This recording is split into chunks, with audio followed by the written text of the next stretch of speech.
कोई भी इवेंट देखेंगे जो कि अंबानी फैमिली ने कंडक्ट किया है, वहां पे सिर्फ और सिर्फ यही 3 ब्रांड्स होंगे। मैं जब नया ब्रांड स्टार्ट कर रहा हूँ तो मेरे दोस्त यार मुझे सपोर्ट कर देंगे, आपके दोस्त यार आपको कभी सपोर्ट नहीं करते हैं। मैंने 2 लाख रुपए से शुरू किया था। ओके मैंने 2 लाख रुपए का लोन लिया था। Think 20 years ahead and then work backwards. I want to buy a Porsche for example. मैं इमोशनली कनेक्टेड हूँ, हाँ। ठीक है ना। वो इमोशनल जो कनेक्ट आ रहा है ना, वो लिम्बिक ब्रेन से आता है। Even if that's a useless purchase, मैं लूंगा ही लूंगा। ये कनेक्शन हर ब्रांड को एस्टैब्लिश करना चाहिए अपने कंज्यूमर के साथ, okay and that comes from neuroscience. आपकी पूरी पर्सपेक्टिव, पूरी जिंदगी चेंज कर सकती है वो बुक। अच्छा, आपकी करी है? मेरी करी। आज हम मिलने आए जतिन मलिक से, जो कि इंडिया के one of the biggest bootstrap fashion designers हैं, जिन्होंने मेंस वेडिंग और ट्रेडिशनल कपड़े बेच के 100 करोड़ का धंधा बना दिया है, जिसकी शुरुआत उन्होंने अपने दोस्त से 2 लाख रुपए लोन लेके करी थी। तो डिटेल में डिस्कस करेंगे कि यार कैसे अपना कॉर्पोरेट जॉब छोड़ के उन्होंने फैशन स्पेस में एंट्री मारी, कैसे आप अपना फैशन लेबल लॉन्च कर सकते हैं, उसको ब्रांड बना सकते हैं और फिर उसको स्केल कर सकते हैं। तो काफी कुछ सीखने को मिलेगा।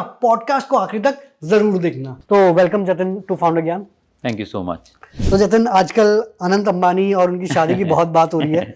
हर दिन हम लगता है कि यार इंस्टाग्राम खोलते तो हम जामनगर पहुंच जाते हैं, एंड बहुत सारे फैशन ब्रांड्स के कपड़े वहाँ गए हैं। तो आप जब वहाँ के फैशन ब्रांड्स देखते हो या जिनके कपड़े सेलिब्रिटीज़ और उन्होंने पहने, आपका क्या फीडबैक रहता है या आपके क्या ओपिनियंस रहते हैं उस पर? मैं कुछ कंट्रोवर्शियल बोल दूंगा तो ठीक नहीं लगेगा। 1-2 सेलिब्रिटीज ने हमारे भी कपड़े पहने हैं, but see understand what has happened. Reliance has acquired सारे के सारे ब्रांड्स जितने भी इंडिया के हैं। It's a brilliant strategy. जो उनकी इन्वेस्टमेंट स्ट्रैटेजी है वो बहुत अच्छी चल रही है, बिकॉज जो ब्रांड्स उन्होंने एक्वायर की हैं उन्हीं ब्रांड्स के कपड़े जितने भी सेलिब्रिटीज वहाँ आ रहे हैं वो सब के सब पहन रहे हैं। मार्क जकरबर्ग ने राहुल मिश्रा पहना, रिलायंस ने ओन कर रखा है। जितनी सेलिब्रिटीज, आलिया भट्ट ने अबू जानी पहना है, और आलिया भट्ट ने सब्यसाची भी पहना है, बट आलिया भट्ट ने मेजॉरिटी अबू जानी पहना है, वो भी रिलायंस का ब्रांड है। देर आर 3 डिफरेंट और सेलिब्रिटीज़ जिन्होंने राहुल मिश्रा के कपड़े पहने हैं या फिर अबू जानी के कपड़े पहने हैं। जब ये NMACC लॉन्च भी हुआ था तब NMACC का full form? Nita Mukesh Ambani Okay. या cultural and art centre, I am correct, I think, just cross check एक बार। बट वहाँ के लॉन्च के लिए भी जो ब्रांड्स रिलायंस ने एक्वायर कर रखे हैं वही ब्रांड्स की promotion. But it's a brilliant strategy. There is no, इसमें कुछ गलत बोलने के लिए नहीं है, बिकॉज अगर आपने इतने सारे ब्रांड्स एक्वायर किए हुए हैं, चाहे वो आबू जानी है, चाहे वो मनीष मल्होत्रा है, चाहे वो मनीष मल्होत्रा भी एक्वायर्ड है, चाहे राहुल मिश्रा है, बट जब ये सारे ब्रांड्स जब आपके एक ही पेरेंट कंपनी के अंडर आते हैं, तो जब सेलिब्रिटीज़ वहाँ आ रहे हैं और उनको अगर सेलिब्रिटी स्टाइलिंग के लिए कपड़े भेजने ही हैं, so why not from their own brands. This is a brilliant strategy that they have used, and I think चल भी बहुत अच्छे से रहा है। तो अगर आप कोई भी इवेंट देखेंगे जो कि अंबानी फैमिली ने कंडक्ट किया है, वहाँ पे सिर्फ और सिर्फ यही 3 ब्रांड्स होंगे। अनामिका खन्ना भी फॉर एग्जांपल है, क्या नाम है, अब्राहम एंड ठाकुर भी है। सो all of these brands will be available.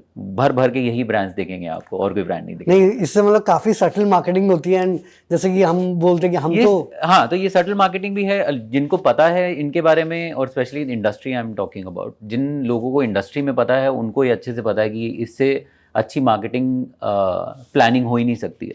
So good for them. Interesting. Usually of course ये जो वेडिंग वेयर होते हैं ये काफी प्रीमियम प्राइसेस में जाते हैं। तो यूजुअली ये जो ब्राइड्स हो या ग्रूम हो, ये अपने वेडिंग का कितना परसेंटेज अपने कोटियोर या कपड़ों पे लगाते हैं? हर फैमिली की अलग वेरिएशन होती है। आप नंबर नहीं डाल सकते हो कि 10% या 20% डाल सकते हैं, क्योंकि हर फैमिली का बजट अलग होता है। But just understand, other than the wedding decor and the venue, this is the most important purchase of their life. ये ज्वेलरी एंड कपड़ा शादी के लिए सबसे अच्छा परसेंटेज कॉन्स्टिट्यूट करता है आपका टोटल परचेजिंग और स्पेंडिंग पावर ऑफ शादी का। Okay, then I am assuming 10-20% तो होता ही होगा। ज़्यादा ही होता है इससे कम। अच्छा, इससे ज़्यादा। ज्वेलरी आप डाल दोगे तो इससे ज़्यादा होता है। हाँ, ज्वेलरी अगर हटा दोगे तो 10-20% रहेगा, बट ज्वेलरी डाल दोगे तो इससे ज़्यादा ही रहेगा आपका। इंटरेस्टिंग। आपने ऐसे ही बोला कि अहमदाबाद से काफ़ी रिस्पॉन्स आ रहा है, काफ़ी स्ट्रीटवेयर ब्रांड्स भी वहाँ ओपन कर रहे हैं। तो ओवरऑल आपको लगता, क्योंकि बहुत ब्रांड्स को लगता है कि यार इंडिया में उतनी स्पेंडिंग पावर नहीं है या वो इतना खर्च नहीं करते हैं, इसलिए बहुत ब्रांड चाहते हैं कि वो बाहर अपना भी स्टोर्स खोलें। आपने इतने टाइम इंडियन मार्केट में ऑपरेट किया, आपको क्या लगता है कि अब क्या खर्चा हो पा रहा है? India market is the biggest market when it comes to traditional wear. जितनी शादियाँ इंडिया में होती हैं कहीं नहीं होती हैं। जितने लोग यहाँ पे खुशी खुशी स्पेंड करते हैं शादियों पे, उतना कहीं नहीं करते हैं। सो somebody is saying कि street wear, I don't know, maybe there is a problem, some other category maybe there is a problem, but as far as traditional wear market is concerned, कोई गिला शिकवा, कोई शिकायत नहीं है। बहुत भर भर के लोग शादियों में पैसा लगाते हैं और कपड़ों पे लगाते हैं। So yes. तो अभी ऐसा आपने बोला कि आपने शुरुआत खुद के गेस्ट बेडरूम से करी थी, तो आपके पहले साल का रेवेन्यू कितना हुआ होगा? पहले साल का revenue, I give you 2 examples here. जब गेस्ट बेडरूम में था तो मेरी जो सीजन की बेस्ट सेल होती थी वो 3 लाख रुपए 4 लाख रुपए महीने की होती थी, दैट्स ऑल।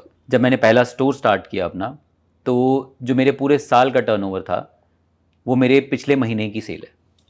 अच्छा। सो ये ग्रोथ बता सकता हूँ मैं। एंड अब तो 2 स्टोर है। अब 2 स्टोर है। एंड हाँ, दूसरे लोकेशन में हाँ, भी है। yes। एक सवाल मेरा ये था कि बाहर ग्लोबली इतने बड़े ब्रांड जैसे वर्साचे हो गया, डियोर, नहीं डियोर तो फैशन में नहीं है ना? फैशन में भी है, फैशन ब्यूटी सब में। हाँ, वर्साचे, डियोर, ये सारे इतने ब्रांड्स बड़े हो गए। इंडिया में क्यों इतने बड़े ब्रांड्स नहीं बन पाए? जैसे कि आपने बोला ट्रेडिशनल मार्केट इतना बड़ा है, हमारे वर्कर्स या कारीगर भी इतने आ रहे हैं। Understand the pedigree. 50 साल से ऊपर, 100 साल से ऊपर ब्रांड्स हैं। बैलेंसियागा की हिस्ट्री पढ़ लीजिए आप, डियोर की हिस्ट्री पढ़ लीजिए आप, वर्साचे की हिस्ट्री पढ़ लीजिए आप। Now come to India. India में कौन सा ऐसा ब्रांड है जो 50 साल से ऊपर काम कर रहा है? ओके। ट्रस्ट जो है वो बट जैसे आपके, कि अमीरी है ये सब, आई एम अज्यूमिंग 20 साल। नहीं नहीं, ये अब बहुत नए नए ब्रांड्स हैं। ये तो जब आप हाँ। अमीरी वगैरह की बात कर रहे हो, ये सारे के सारे अभी आए हैं। हाँ। But I am talking about the biggest of fashion houses like Dior, Louis Vuitton, और आप बैलेंसियागा की बात कर लो आप। Correct। ये सारे ब्रांड्स जो हैं, ये मतलब इनकी 100 साल की हिस्ट्री है। आप यहाँ का कोई ऐसा ब्रांड पकड़ के बता दीजिए जिसकी 25 साल से 20 साल से ऊपर हिस्ट्री है। लाइक अबू जानी के अलावा और इनके क्या नाम है, सभ्या के अलावा, और लाइक गिने चुने 10 ब्रांड्स भी नहीं होंगे, 5 ब्रांड्स भी नहीं होंगे। एंड दैट टू अब जाके फाइनली इंडिया में फैशन को इतना सीरियसली लिए जाने लगा है। In western culture, in France for example, अगर आपको स्पेसिफिकली जाना ही है तो इन फ्रांस इतनी इंपॉर्टेंस दी जाती है कुट्योर को, which is couture is basically your making something Custom made। Specifically. Yes, layman language में you can use it, but I am just saying कि वो इंडिया में कभी इंपॉर्टेंस इतनी दी नहीं गई, क्योंकि लेबर यहाँ पे लोगों को लगता है कि बहुत चीप है। वहाँ पे अगर आप एक चीज़ एम्ब्रॉयडरी करवाते हैं, उसकी cost, there is a reason ना, from Dior to Louis Vuitton to biggest, from Amiri का लास्ट जैकेट जो एम्ब्रॉयडरी जैकेट थी जो फैशन शो में आई है, वो इंडिया में एम्ब्रॉयडरी हुई है उसकी। सो वही मैं बोल रहा हूँ, ये they choose India for this because they think that the labour is cheap here, which is, but I am just saying कि आपको इंपॉर्टेंस देखनी चाहिए। इंडिया ने कभी एम्ब्रॉयडरीज को इतनी इंपॉर्टेंस दी ही नहीं। जब मैंने मिलान में पार्टिसिपेट किया था, आपको मैं बता नहीं सकता कि कितने लोग आकर, बड़े बड़े पब्लिशर्स, बड़े बड़े मीडिया हाउसेस के ओनर्स एंड सब आकर हाथ मिला के ऐसे देके गए थे कि जैसे मैंने क्या प्रेजेंट किया है। मैं ब्रांड के बारे में तारीफ नहीं करना चाह रहा हूँ, मैं बोल रहा हूँ क्योंकि they appreciate the craftsmanship much more than Indians appreciate the craftsmanship here. वो बहुत ही बड़ी आयरनी है ये कि आपका यहाँ से अब जाके फाइनली इंडिया में लोगों को समझ आने लगा कि एम्ब्रॉयडरी की वैल्यू क्या है जो बाहर दिखती है। Chanel, Dior, Louis Vuitton, Amiri, Balenciaga, Schiaparelli, all of these brands ये इतना भर भर के एम्ब्रॉयडरी करते हैं अपने उस पे प्रोडक्ट पे, जो कि इंडिया में पता नहीं कितने सालों से है, बट किसी ने आज तक ध्यान ही नहीं दिया। वो जाके अब जाके समझ आने लगी है कि क्या कर सकते हैं। इंटरेस्टिंग। अभी जैसे आपने बोला कि रिलायंस ने काफी सारे ब्रांड्स अक्वायर किए हैं, बट अभी तक यूजुअली फैशन पे इतना कोई डबल डाउन नहीं कर रहा था। फैशन को एज अ स्टार्टअप या बड़ा बिजनेस नहीं देखते थे, लोग देखते थे as a lifestyle business. So what do you think कि अब चेंज हो रहा है कि लोग, चाहे रिलायंस हो या फिर आई एम अज्यूमिंग दूसरे इन्वेस्टर्स आपको भी अप्रोच करते होंगे, कि वो फैशन को इतना seriously as a business and as a ROI form भी देख रहे हैं? That's what we discussed. I joke around in the office कि finally fashion is getting its due. इतने सालों से छोटे छोटे ब्रांड्स बड़े बने हैं, and I am talking about veterans जिनको लोगों को 20-20 साल हो चुके हैं इस इंडस्ट्री में। आई am talking about biggest of names in the industry. 20-20 साल करने के बाद अब जाके लोगों को समझ आने लगा है कि fashion is a good margin business. एक चीज़ आपको इसमें बस थोड़ा सा ध्यान रखना पड़ता है कि फाउंडर की इंटेंट लॉन्ग टर्म होनी चाहिए। Longevity of business is very important when it comes to an investor. एक इन्वेस्टर को जब पैसा लगाना है तो उसको सिर्फ एक ही चीज़ दिखती है कि फाउंडर की इंटेंट बहुत क्लियर होनी चाहिए, विजन बहुत क्लियर होना चाहिए। एंड जितने भी नए ब्रांड्स आ रहे हैं, including mine, I am saying we are just 7 years into the industry. Last 2 साल में, 3 साल में इतना इंटरेस्ट दिखने लगा है लोगों का मेरी कंपनी में ही कि इतनी आपकी वैल्यूएशन है, हम आपका इतना स्टेक ले लेते हैं। I don't want to do it right now, maybe 2 या 4 साल बाद। इस साल 2 या 3 ब्रांड्स में और लॉन्च कर रहा हूँ JMC के अंडर ही, तो once we reach a certain level maybe I talk about it, but अभी के लिए द बेस्ट पार्ट इज़ लोगों को समझ आने लगा है कि ये अच्छा मार्जिन का बिजनेस है, definitely should be investing something here, and the growth of this business is not going to die down very soon, क्योंकि ये बहुत टाइम के बाद फाइनली लोगों ने इस तरफ देखना शुरू किया है, इन्वेस्टर्स ने देखना शुरू किया है, and it's the very fresh business from investors perspective, I am saying, from private equity fund के परस्पेक्टिव से बोल रहा हूँ, ये बहुत फ्रेश बिजनेस है लोगों के लिए, and the best part is a lot of brands, 70% of the brands और 50% ऑफ द ब्रांड्स जो भी इस इंडस्ट्री के पार्ट हैं, they are good amount of profitable, they are not even decently profitable, but अगर आपको ढंग से इसको चलाना आता है तो आप यूजलेस चीज़ों पे पैसा नहीं लगाएं, आपको अननेसेसरी फैशन शोज पे पैसा नहीं लगाएं, आप अननेसेसरी फैशन शूट्स पे पैसा नहीं लगाएं. A lot of youngsters do this, so कि स्टार्ट हमें ऐसे करना है वैसे करना है. आई एम सेइंग आप बेसिकली स्टार्ट करिए और धीरे धीरे करके आप बढ़ा सकते हैं. 7 years into the industry, we are profitable, we are growing by a good percentage year on year in growth I am talking about. Not because कि कहीं से पैसा आ रहा है और हम इन्वेस्ट कर रहे हैं, but company is self sufficient, अपने बलबूते पे ही सेल निकल रही है, अपने बलबूते पे ही प्रॉफिट निकल रहा है, and then we are very keen on, we are very big on कि जो पैसा कमा रहे हैं वही पैसा कंपनी में इन्वेस्ट होगा और उसी के बेसिस पे ग्रोथ होगी.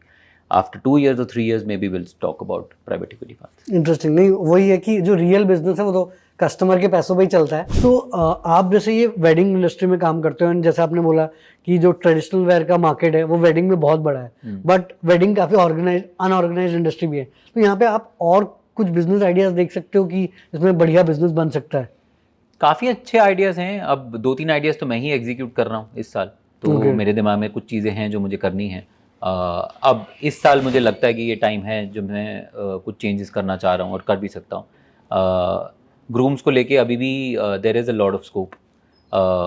कुछ लोग कर रहे हैं, कुछ लोग नहीं कर रहे हैं, कुछ लोग स्किन केयर में जा रहे हैं ग्रूम्स को लेके, कुछ लोग परफ्यूम्स में जा रहे हैं स्किन ग्रूम्स को लेके, कुछ लोग स्पेसिफिकली ग्रूम्स के लिए अलग कैटेगरीज भी डेवलप कर रहे हैं. सो स्कोप है, कर सकते हैं, ऐसा कि नहीं कर सकते हैं. 2 कैटेगरीज तो मैं ही एक्सप्लोर कर रहा हूँ इस सीजन, तो लेट्स सी कैसे बन के. तो ये आप बोल रहे हैं कि ब्राइडल के लिए ऑलरेडी ये स्किन केयर ये सब ऑलरेडी ब्रांड हैं. आप बताइए ना, कौन से दूल्हे को आपने देखा 3 महीने पहले से स्किन केयर करते हुए अपनी शादी के लिए? हाँ. और कितनी ब्राइड्स को देखा आपने स्किन केयर का प्रोसेस स्टार्ट करते हुए? उनका कुछ एक ब्राइडल मेकअप और ब्राइडल वो 6 महीना पहले brides start taking care of their skin in a different manner. They start buying products, they start spending money on luxurious purchases, या स्किन केयर ट्रीटमेंट शुरू हो जाते हैं, या फिर जब आपका रोका होता है, बिकॉज मैं 3000 से ज़्यादा ग्रूम्स बना चुका हूँ. तो उनकी फियांसेस जब भी मिलते हैं तो वो उनकी शॉपिंग भी 6 महीना पहले शुरू हो जाती है, उनका स्किन केयर भी 6 महीना पहले शुरू हो जाता है, उनके घर की सारी प्लानिंग भी 6 महीना पहले शुरू हो जाती है. Grooms are the only ones एक हफ्ता पहले आएंगे. अब जाके हालांकि वो चेंज हो गया. अच्छा. बिकॉज मेरे प्रोडक्ट में भी अगर आप देखोगे तो मैं 40 दिन का टाइम मांगता हूँ. 30 से 40 दिन मुझे चाहिए आपका प्रोडक्ट बनाने के लिए, शेरवानी बनाने के लिए, बिकॉज मेरा सारा हैंड एम्ब्रॉयडरी का काम है. सो अब लोगों को समझ आने लगा है कि हमें 1-1.5 महीना पहले देखना पड़ेगा, but this was never the case. अब जाके पिछले 2 साल से 3 साल से चेंज देखने को मिला है हमारे. एंड आपने ये जो बोला कि क्योंकि इनकी इतनी रिच हिस्ट्री है तभी ये इतने बड़े लेवल तक पहुंच गए, and but most of the brands अब LVMH के अंडर आ चुके हैं. बट LVMH के अंडर आने के बाद दो वो एक कॉर्पोरेट स्ट्रक्चर है, तब भी उन ब्रांड्स की वैल्यू और बढ़ ही रही है, मतलब डिमांड वो सारी चीज़ें बढ़ रही है. तो आपको क्या लगता है कि इंडिया में से आदित्य बिरला, रिलायंस ये सब अक्वायर कर रहे हैं, तो वो भी उस टाइप का कुछ मॉडल बना पाएंगे जैसे LVMH ने बनाया है? They are trying, that's the same thing. Reliance और आदित्य बिरला दोनों यही ट्राई कर रहे हैं LVMH बनाना है इंडिया का, and which is a good thing, because LVMH की अगर आप देखोगे they give free like complete liberty and freedom to their designers.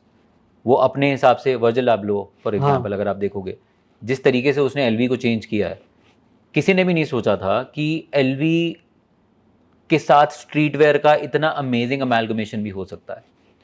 अगर आप LV की हिस्ट्री देखोगे, किसी ने मतलब मुझे भी एज अ डिज़ाइनर मुझे आप ब्रांड की हिस्ट्री को टच करना बहुत मुश्किल होता है, रिस्की भी होता है. It was a risky business जो कि LVMH ने बोला कि वर्जिल को कि आप कर सकते हो ऐसे. दैट्स मतलब ये फ्रीडम मिलना और आप अपने ब्रांड के साथ, ये इंडिया में कोई नहीं देता, क्योंकि यहाँ पे ऐसा लगता है कि एक प्रोडक्ट हिट हो गया, अब उसी के ऊपर आप पूरा का पूरा बिजनेस डिपेंड कर दोगे, इसके 10 पीस निकालो, इसके 10 पीस निकाल दो। वहां पे हर सीजन में एक के बाद एक चेंजेस किए हैं उन्होंने। लाइक मैं हर ब्रांड की बात कर रहा हूँ जो LVMH के अंडर आते हैं। रिलायंस और Aditya Birla, I don't know कितनी फ्रीडम देंगे कितनी नहीं देंगे, but they are definitely trying to be the next LVMH। I am trying to be the next LVMH, to honestly to tell you. And 10 years down the line I keep saying this कि 2030 से पहले जतिन मलिक कुटिया will be the biggest fashion house of India. मैं सिर्फ interview के लिए नहीं बोल रहा हूँ, I mean it, I feel it, because the kind of brands जो अब मैं बनाने की कोशिश कर रहा हूँ धीरे धीरे करके जो आएंगे, in another 10 years, the kind of pedigree I will have and the kind of brand building that I'll do, वो इसी तरीके से करना चाह रहा हूँ कि जो छोटे छोटे ब्रांड्स को ध्यान भी नहीं देते हैं लोग, वो मुझे धीरे धीरे करके सारे के सारे अपने ब्रांड के साथ स्टार्ट करने हैं। बट मैं एक्वायर करने के अलावा अपने ब्रांड्स भी खुद बनाना चाह रहा हूँ। So that's the thing, mostly in house वो करना। मेरा सब कुछ इन हाउस ही होगा, मैं बाहर के वो नहीं करूँगा। यस, बट आप एक चीज ये बोले कि fashion is a high margin business, yes, but I feel कि आजकल हर किसी को फैशन डिजाइनर बनना है, नॉट नेसेसरली वेडिंग, बट कोई स्ट्रीट वेयर बना रहा है, कोई कुछ बना रहा है। बट आई फील कि बहुत कम ही ब्रांड सक्सेसफुल हो पाते हैं, even at the initial stage. Long term में तो बहुत ही कम हो पाते हैं। तो व्हाट डू यू थिंक यार, जो ब्रांड्स आते हैं वो इनिशियली क्या गलती कर देते हैं कि यार वो सस्टेन नहीं कर पाते हैं या अपना ब्रांड नहीं बना पा रहे हैं? जितना मेरे को सुनने में मिलता है या जितने लोग मेरे को मैसेज करते हैं या मुझे DMs करते हैं, the most common mistake that I have come across is everybody is running after money. हर नया ब्रांड, हर नया इंसान जिसको ब्रांड बनाना है, बिकॉज इंस्टाग्राम के डे एंड एज में आपको ऐसा लगता है कि हर कोई बहुत अच्छा काम कर रहा है। तो ऐसा है नहीं, including my own थिंगी, I am talking about, ठीक है द ब्रांड हैज़ ग्रोन, सब कुछ सक्सेसफुल चल रहा है, बहुत अच्छे से चल रहा है, बट लोग अपनी फेलियर्स के बारे में बात नहीं करते हैं। जितने ब्रांड्स इंस्टाग्राम पे स्टार्ट होके बंद हो जाते हैं, उसके बारे में कोई बात नहीं करता है। सो लोगों को ये समझना चाहिए। तो उनको लगता है कि जब सामने वाले ने 7 साल में 100 करोड़ रुपए का ब्रांड बना लिया है, तो मुझे भी अगले 3 साल में एटलीस्ट 20 करोड़ रुपए का ब्रांड तो बनाना ही बनाना है। ऐसे नहीं होती चीज़ें।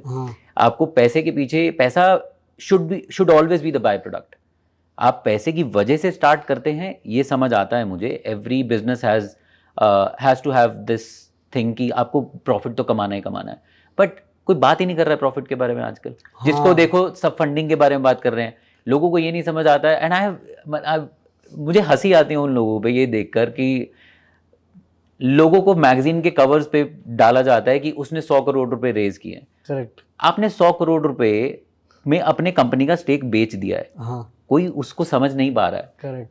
People have stopped talking about profitability. They have only been talking about कि उसने इतना पैसा रेज कर लिया, उसने उतना पैसा रेज कर लिया, और उसकी पार्टीज थ्रो हो रही हैं। रज के पार्टीज थ्रो हो रही हैं क्योंकि किसी ने 50 करोड़ रुपए रेज कर लिया, किसी ने 100 करोड़ रुपए रेज कर लिया। आपने अपनी कंपनी का स्टेक बेच दिया है। There are companies in India, and I am talking about my industry, 25 साल से बिजनेस कर रहे हैं। 25 साल से बिजनेस करने के बाद अपना स्टेक 50 करोड़ रुपए में मोर देन 50% स्टेक वो बेच चुके हैं इन कॉर्पोरेट हाउसेस को। Everybody knows about it. But ये how can this be celebrated? आप 20 साल से अपना बिजनेस कर रहे हैं, 20 साल से बिजनेस करने के बाद आपने अपना stake like more than 50% stake आपने 50 करोड़ रुपए बेच दिया, and you are suppose to be the big shot of the industry और वेटरन ऑफ द इंडस्ट्री। मुझे वो लॉजिक कभी समझ आता नहीं है। एंड वही होता है कि इन चीज़ों को देख के जितने भी यंगस्टर्स बिजनेस स्टार्ट करते हैं, उन सबको लगता है कि मुझे the only agenda I have in life is मुझे 3 साल के अंदर अंदर या 2 साल के अंदर अंदर एक प्राइवेट इक्विटी इन्वेस्टर को लाना है, वो मेरा बिजनेस खरीद लेगा या मेरे से स्टेक ले लेगा, और आई will be the talk of the town कि मैंने अपना बिजनेस जो है 100 करोड़ रुपए का बना लिया, 50 crore. Can you at least put some attention जहाँ पे प्रॉफिटेबिलिटी की बात तो करिए।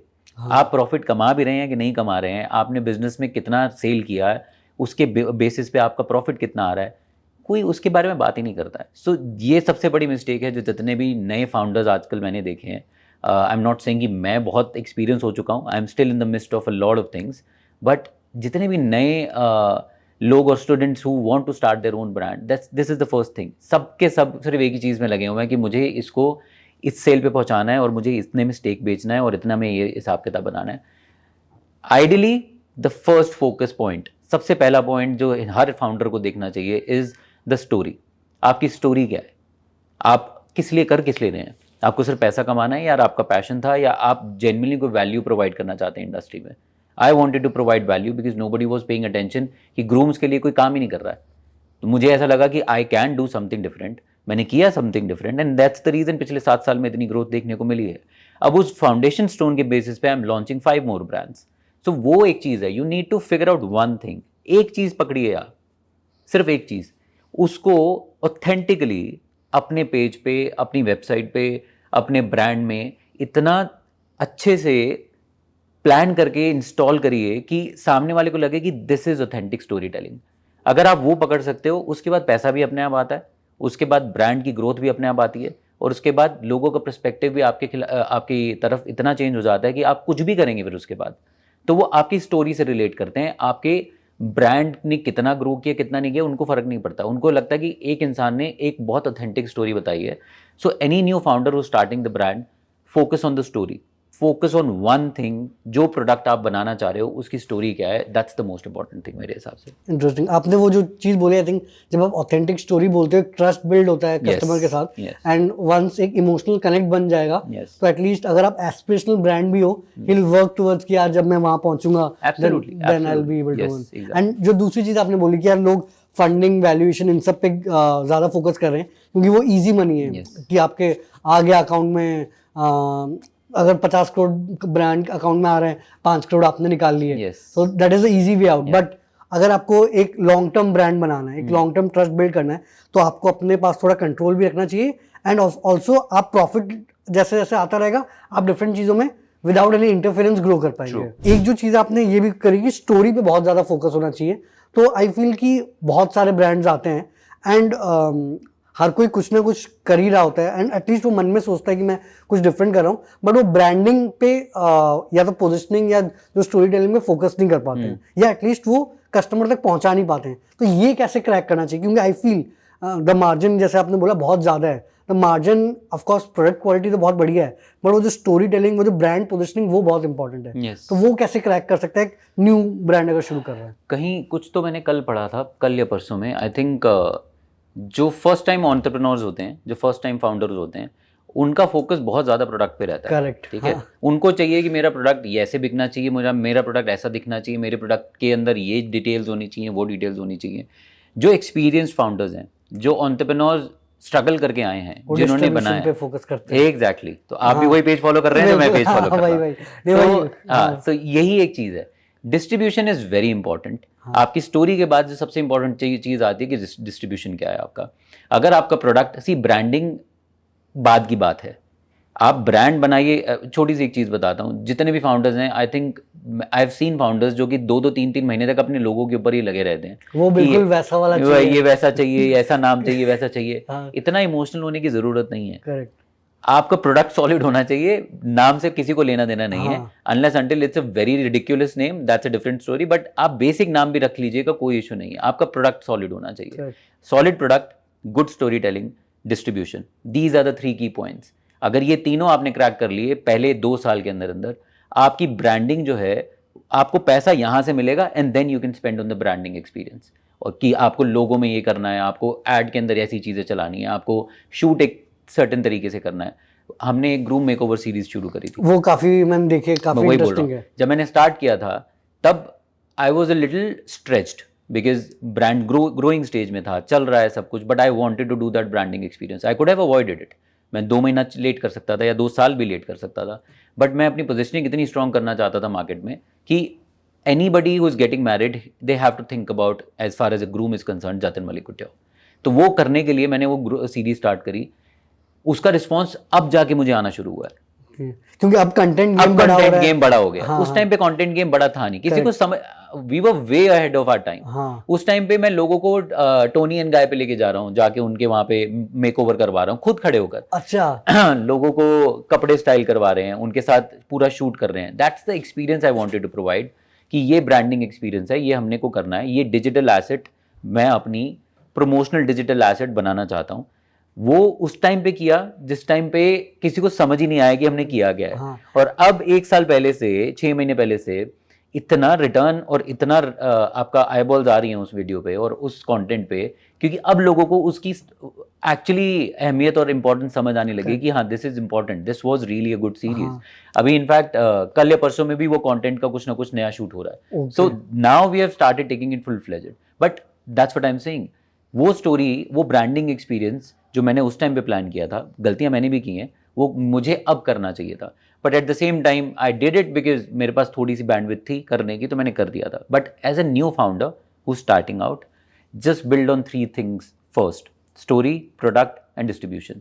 ये 3 आपकी सॉर्टेड हैं, उसके बाद आप अपना ब्रांडिंग एक्सपीरियंस प्लान कर सकते हैं. एंड आपने जो कंटेंट का बोला, वही हम जब हम ब्रांड्स और फाउंडर्स के साथ बात करते हैं, हम वही बोलते हैं कि यार कंटेंट इज द न्यू मोट. Yeah. और नहीं तो आप फिर वो 30% गूगल फेसबुक को आप देते रहोगे Yeah, exactly. वो 30% लेते रहेंगे, फिर कुछ बचेगा नहीं. एंड फाउंडर्स का ये होता है कि भाई हम पेड पीआर करेंगे, वो मैगजीन में आना है, पार्टी करना है. Yeah. बट जैसे कि अब यूट्यूब है, इंस्टाग्राम है, यहाँ पे आप अपने वे में हर दिन कंटेंट विदाउट कुछ बड़ा प्रोडक्शन आप शुरू कर सकते हो. True. एंड आई थिंक वहां से लोग ज्यादा ऑथेंटिकली कनेक्ट होते हैं. आपने बहुत बड़ा प्रोडक्शन हाउस और वो लेके किया, बट आप अपनी जो वॉइस है वही नहीं कर पाए, उसी में ही बहुत पॉलिशिंग कर दी. आई थिंक वो लोग उतना कनेक्ट नहीं कर पाते हैं. True, very true. In fact last जो भी सेशंस मैंने किए हैं, कॉलेजेस में किए हैं या कहीं पे भी किए हैं, आई थिंक किसी MBA इंस्टीट्यूट में I was giving this lecture, and वहाँ पे भी यही बात हो रही थी दैट जितने भी नए ब्रांड्स हैं, अगर अपनी स्टोरी ढंग से बताना शुरू करें तो थोड़ा सा इजी हो जाता है ब्रांड्स के लिए, और लोगों के लिए भी थोड़ा सा ट्रस्ट करना इजी हो जाता है ब्रांड को. हाँ, नहीं तो क्या ही समझ आएगा, एक और नया लेबल बन गया. इंटरेस्टिंग है. आपने जैसे कि थोड़ा बहुत मैंने पढ़ा कि आप हिसार में पैदा हुए. हाँ जी. आपने वो ग्रेजुएशन किस चीज़ में करी? मेरी स्टोरी बहुत ही फिल्मी है. चलो वही तो आप थोड़ा बता दीजिए. मैं 8th या 9th स्टैंडर्ड में था, तो उस टाइम पे my whole family, my relatives all stay in Delhi. So I started coming to Delhi. तो उस टाइम पे मैं हर महीने में एक चक्कर दिल्ली में लगा लिया करता था. पहली बार चांदनी चौक गया, पहली बार कमला नगर मार्केट गया, तो दिखने लगा कि इस तरीके के फैब्रिक्स और इस तरीके की चीज़ें मिलती हैं यहाँ पर. सो मैं उस टाइम पे यहाँ से फैब्रिक ले जाकर मैंने एक मास्टर जी पकड़ रखे थे वहाँ पे हिसार में, जिनके साथ मैं अपने सारे कपड़े बनवाया करता था. ये कौन सी क्लास की बात कर रहे हैं? 8th या 9th स्टैंडर्ड. यार 8th एंड 9th उस टाइम में आप मतलब तब तो फैशन का उतना क्रेज भी नहीं था. नहीं, वही मैं बोल रहा हूँ. तो मैं बहुत ये again one more joke in the company that my wiring is crooked. अच्छा. मुझे भी नहीं पता कि कहाँ से आया है दिमाग में, कहाँ से नहीं आया, बट एक वो कीन आए फैशन को लेके हमेशा से थी. सो मैं अपनी स्कूल यूनिफॉर्म में चेंजेस करे मैंने, और मेरे प्रिंसिपल ने मुझे और मेरे दोस्तों ने मेरी स्कूल यूनिफॉर्म देख के अपने भी यूनिफॉर्म में चेंजेस करवा दिए. तो मेरे I was suspended from school for some time also. So उसके बाद मैं हिसार से दिल्ली आने लगा. यहाँ से फैब्रिक्स मेरे को बहुत ज़्यादा इंटरेस्टिंग फैब्रिक्स दिखने लगे, तो यहाँ से मैंने प्रोक्योरमेंट स्टार्ट करी, और लेकर मैं हिसार जाया करता था, मास्टर जी से अपना स्टिच करवाया करता था. अपने लिए ही कपड़े बनवाता था मैं, किसी और के लिए नहीं बनवाता था. अपने लिए बना के 4-5 महीने पहन के अपने दोस्तों यारों को वही कपड़े बेच दिया करता था, जो आजकल थ्रिफ्ट स्टोर वाला. Yes exactly. तो वो मैं उस टाइम पे किया करता था. तो वो उससे जो पैसा बनता था फिर वापस मैं आके यहाँ पर. सो ये एक साइकिल बन गई थी मेरे लिए. आई डोंट नो कहाँ से आया ये मेरे में, मुझे भी नहीं पता. I have no idea. And यहाँ पे आपके घर वाले सपोर्ट करते थे या नहीं? उनको हमारे घर वालों का, मेरे घर वालों का एक बहुत सिंपल सा रूल था, आपके मार्क्स खराब नहीं होने चाहिए, आप ठीक ठाक पढ़ाई कर रहे हो, चलते रहने. They didn't want me to be the topper in the class, but कि भाई फेल नहीं होना. हाँ. वो वही चीज़ है. वो चीज़ थी. तो उतना मैं पढ़ाई कर लिया करता था, और महीने में यहाँ आने के लिए 3 या 4 दिन लगाने के लिए ऐसा कुछ दिक्कत होती नहीं थी. बट उस टाइम पे जब वो ढेरी सिस्टम स्टार्ट किया, लोगों को कपड़े मतलब जो थ्रिफ्टिंग वाला आप जो बोल रहे हैं. यस, हाँ जी. तो वो थ्रिफ्टिंग वाला जो सिस्टम स्टार्ट किया, तो पूरे हिसार में थोड़ा सा नाम ज़्यादा हो गया था. मेरे मास्टर जी का भी नाम बहुत हो गया था, मेरा भी नाम बहुत हो गया था. फिर अगेन मैं पंजाबी फैमिली से हूँ, तो मुझे MBA भी करने को कहा गया, मुझे ग्रेजुएशन भी करने को कहा गया. तो मैंने कॉमर्स में अपनी ग्रेजुएशन करी, देन मैंने MBA भी करी. बट वो करने के प्रोसेस में ये सारा का सारा बैक सीट पे चला गया. वो बैक सीट का मतलब ये नहीं है कि मैंने लोगों के लिए करा था या कुछ था, मैं अपने लिए फिर भी बना रहा था, बट ये किया नहीं प्रॉपरली, फुल फ्लेज्ड नहीं किया. मैंने फैशन स्कूल ज्वाइन नहीं किया उस टाइम पे. मुझे लगा था कि मैं कर पाऊँगा, बट मेरी फैमिली ने मुझे MBA करने के लिए थोड़ा सा 1-2 बार बोला, तो मुझे लगा कि वही ठीक था. और वही है, आप जिस डे एंड एज से मैं आ रहा हूँ, वहाँ पे मेंटर्स नहीं होते हैं. वहाँ पर आपको ये गाइड करने वाला कि फ़ैशन स्कूल, मेरे ख़ानदान का दूर दराज तक फ़ैशन से कोई लेना देना नहीं है. हाँ. सो कोई समझाने वाला था नहीं, तो मैंने वही चीज़ करी जो मेरी फैमिली चाह रही थी. ठीक है, I was earning a decent number, salary भी चल रही है. डिसेंट नंबर मतलब जब आपने छोड़ा तो I worked in corporate sector for good 6-7 years. Okay. After my MBA. और मेरी सैलरी कुछ 2 लाख रुपए थी जब मैंने रिज़ाइन किया. महीने का 2 लाख रुपए सैलरी थी जब मैंने रिज़ाइन किया था. I was AVP of some company, and वहाँ से जब असिस्टेंट वाइस प्रेसिडेंट जब मैंने रिज़ाइन किया तो मैंने किसी को बताया नहीं कि मैंने रिज़ाइन कर दिया, क्योंकि मैं अगर घर पे बताता कि मैंने रिज़ाइन कर दिया तो वो बहुत बड़ा कलेश हो जाता। बिल्कुल यस, तो nobody would have let me do it. तो मैंने झूठ बोला 1 साल तक, किसी को नहीं बताया मेरे घर में कि मैंने जॉब वॉब छोड़ दी है। तो जब मेरे घर वाले घर से बाहर निकल कर अपने अपने काम पे जा रहे होते तो मैं अपनी फैब्रिक लेने के लिए इधर उधर मार्केट्स में जा रहा होता था। ये 2014 या 15 की बात है। मैंने अपना ब्रांड स्टार्ट फेसबुक से कर दिया था। ओके हाँ, बिकॉज आप एपिफनी बोल लीजिए या कुछ भी बोल लीजिए, आई जस्ट थॉट कि मेरे को बहुत ही बड़ा रिग्रेट होगा अगर मैंने ये नहीं किया अपनी लाइफ में। तो सो तब मैंने ये ब्रांड स्टार्ट करने का कुछ सोचा और फेसबुक पे अपने पिक्चर्स डालनी शुरू कर दी। तो पहला 6 महीना मैंने फेसबुक पे जितनी भी पिक्चर्स डाली हैं वो सारी की सारी पिक्चर्स जो हैं वो मेरे खुद के ही कपड़ों की डाली। ओके मैंने कोई नया कपड़ा नहीं बनाया, क्योंकि मेरे को कपड़ों का हमेशा से शौक रहा है। तो मैंने अपने ही कपड़े अपने ही, मैं मतलब घर से बाहर निकलता तो अपने बाहर जो सब्जी वाला खड़ा होता उसको बोलता था कि एक मेरी पिक्चर खींच दो। अच्छा अब बाहर से निकलता था तो एक सिक्योरिटी गार्ड खड़ा होता उसको बोलता था अपनी मेरी एक पिक्चर खींच दो। तो मैंने कोई प्रोफेशनल फोटोग्राफर हायर नहीं किया, मैंने कोई मॉडल्स हायर नहीं करे, मैंने अपने ही कपड़े अपने ही आसपास के लोगों को बोल के कि मेरी पिक्चर्स खींचो और फेसबुक पेज पे डालना शुरू कर दिया। This is 2015। वहाँ से मुझे रिस्पॉन्स आना शुरू हुआ एंड उस टाइम पे फेसबुक बहुत बड़ी चीज़ होती थी। हाँ। तो मैं उस टाइम पे लीड जनरेशन कैंपेन्स चलाने शुरू करे। मैंने अपने घर पे ही, तो ये सब आपने सीखा? हाँ, लीड जनरेशन कैंपेन ऐड कैसे चलाते हैं वो मैंने सब कुछ यूट्यूब से सीखना शुरू किया। हाँ और मैंने अपने घर पे ही एक जो मेरा गेस्ट बेडरूम था उसको बुटीक में कन्वर्ट कर दिया। मैंने उन लोगों को वहाँ बुलाना इनवाइट शुरू किया कि आप आ जाइए वहाँ पे, मैं आपको कपड़े दिखाता हूँ। और मैंने 3-4 रैक्स लगाई वहाँ पे। सो वहाँ से ये जर्नी स्टार्ट हुई है। वहाँ से वी स्टार्टेड गेटिंग रिटर्न। फिर उसके 1 साल के बाद या 6 महीने के बाद आई थिंक मैंने इंस्टाग्राम पेज बनाया अगेन। वहाँ से फिर धीरे धीरे करके रिस्पॉन्स आना स्टार्ट हुआ and by God's grace we have never looked back. And अभी स्टोर का रेंट कितना है? इस स्टोर का रेंट रफली 6 लाख रुपए। अरे भाई Yeah. मतलब वही मैं जर्नी कंपेयर कर रहा था कि आपने 2 लाख की नौकरी छोड़ी Yeah. एंड वो फिर इतना बड़ा स्टोर खोलने में हाँ जी। जो टाइम गया है एंड जो मेन चीज जो मे बी लोग बोलेंगे कि 6-7 साल में 100 करोड़ का ब्रांड बन गया, बट आप जैसे कि बोल रहे हैं आप तो 8th क्लास से ही कर रहे हैं। Yes. ये 6 साल नहीं, ये 20 ये बहुत 20-22 साल की बात है। तो हाँ। वो भी मैंने अपने घर वालों के लिए, अपने रिश्तेदारों के लिए, अपने दोस्तों यारों के लिए हमेशा कपड़े डिज़ाइन किए हैं। हाँ बट वो हमेशा प्रोफेशनली नहीं करे बिकॉज वो फ्री ऑफ कॉस्ट ही चलता रहा। But I started doing this professionally in 2016। Okay वो 2016 से स्टार्ट हुआ है रफली। इंटरेस्टिंग। एंड आपने जैसे कि बोला कि आपने फोटोग्राफर और ये सब जो फालतू के खर्चे उस पर ना फोकस करके प्रोडक्ट पे फोकस किया। तो इंटरेस्टिंगली आपने जो इनिशियल जो कस्टमर्स हैं वो एड से ही आ जाते थे या फिर कैसे आते थे वो? 10% कन्वर्जन होता है जो भी क्योंकि नया आई फील इंसान। कि जो शुरुआत के 100 या 1000 कस्टमर्स बहुत मुश्किल होते हैं। हाँ, ट्रू। सो एक और भी बहुत मिसकंसेप्शन इन द मार्केट, और स्पेशली नए फाउंडर्स की एक बात बोल देता हूँ कि मैं जब नया ब्रांड स्टार्ट कर रहा हूँ तो मेरे दोस्त यार मुझे सपोर्ट कर देंगे। आपके दोस्त यार आपको कभी सपोर्ट नहीं करते हैं। ओके वो आपके कभी कस्टमर, आपके एक बार शायद कस्टमर बन भी जाएं, they can never be your repeat customer. हाँ so stop banking on them, this is one. Second thing is, जो भी आप लीड जनरेशन कैंपेन चला रहे हैं या फिर कोई और ऐड चला रहे हैं या जिस तरीके पे चला रहे हैं, रफली 10% लोग आपको शॉर्टलिस्टेड मिलेंगे। उसमें से लाइक 10% का भी 10%, रफली अराउंड आप अगर आप 1% ही होगा। 1% लोग आपके कन्वर्जन हो सकते हैं। That to you can get them to your place, ask them to see your product. वो लेंगे कि नहीं लेंगे वो उनकी मर्जी है। बट 100 रुपये का अगर आपने कैंपेन चलाया है तो उसकी वैल्यू ऐसे ही निकलती है। अगर आपने 100 लीड जनरेट करी हैं, एक इंसान आएगा जो आपसे लेके जाएगा। सो आपको पेशेंस बहुत ज़्यादा चाहिए जब आप नया ब्रांड बना रहे होते हो और depending upon only on ads, और आप फेसबुक के ऐड पे डिपेंडेंट हो और आप इंस्टाग्राम के ऐड पे डिपेंडेंट हो, अनलेस अनटिल आपका खुद का फिजिकल स्टोर है। That's how brands are built. लोगों को लगता है कि बहुत ईजी है इंस्टाग्राम पे ब्रांड बनाना और फेसबुक पे ब्रांड बनाना, और स्पेशली अब लाइक मैं जितना ऐड का स्पेंड आज से, आई am talking about 2018 now for example, जो मैं 5 साल के पहले या 6 साल पहले इंस्टाग्राम पे ऐड का स्पेंड करता था उसके 3 गुना स्पेंड मैं इस टाइम पे करता हूँ। बट ट्रैक्शन उसकी हाफ है जो मुझे 2018 में मिलती थी। अच्छा दैट्स हाउ एक्सपेंसिव फेसबुक और Instagram has become. Correct. So you need to plan this. अपना खर्चा इस तरीके से प्लान करके चलिए कि आपको और भी एवेन्यूज देखने पड़ेंगे लीड जनरेशन के लिए।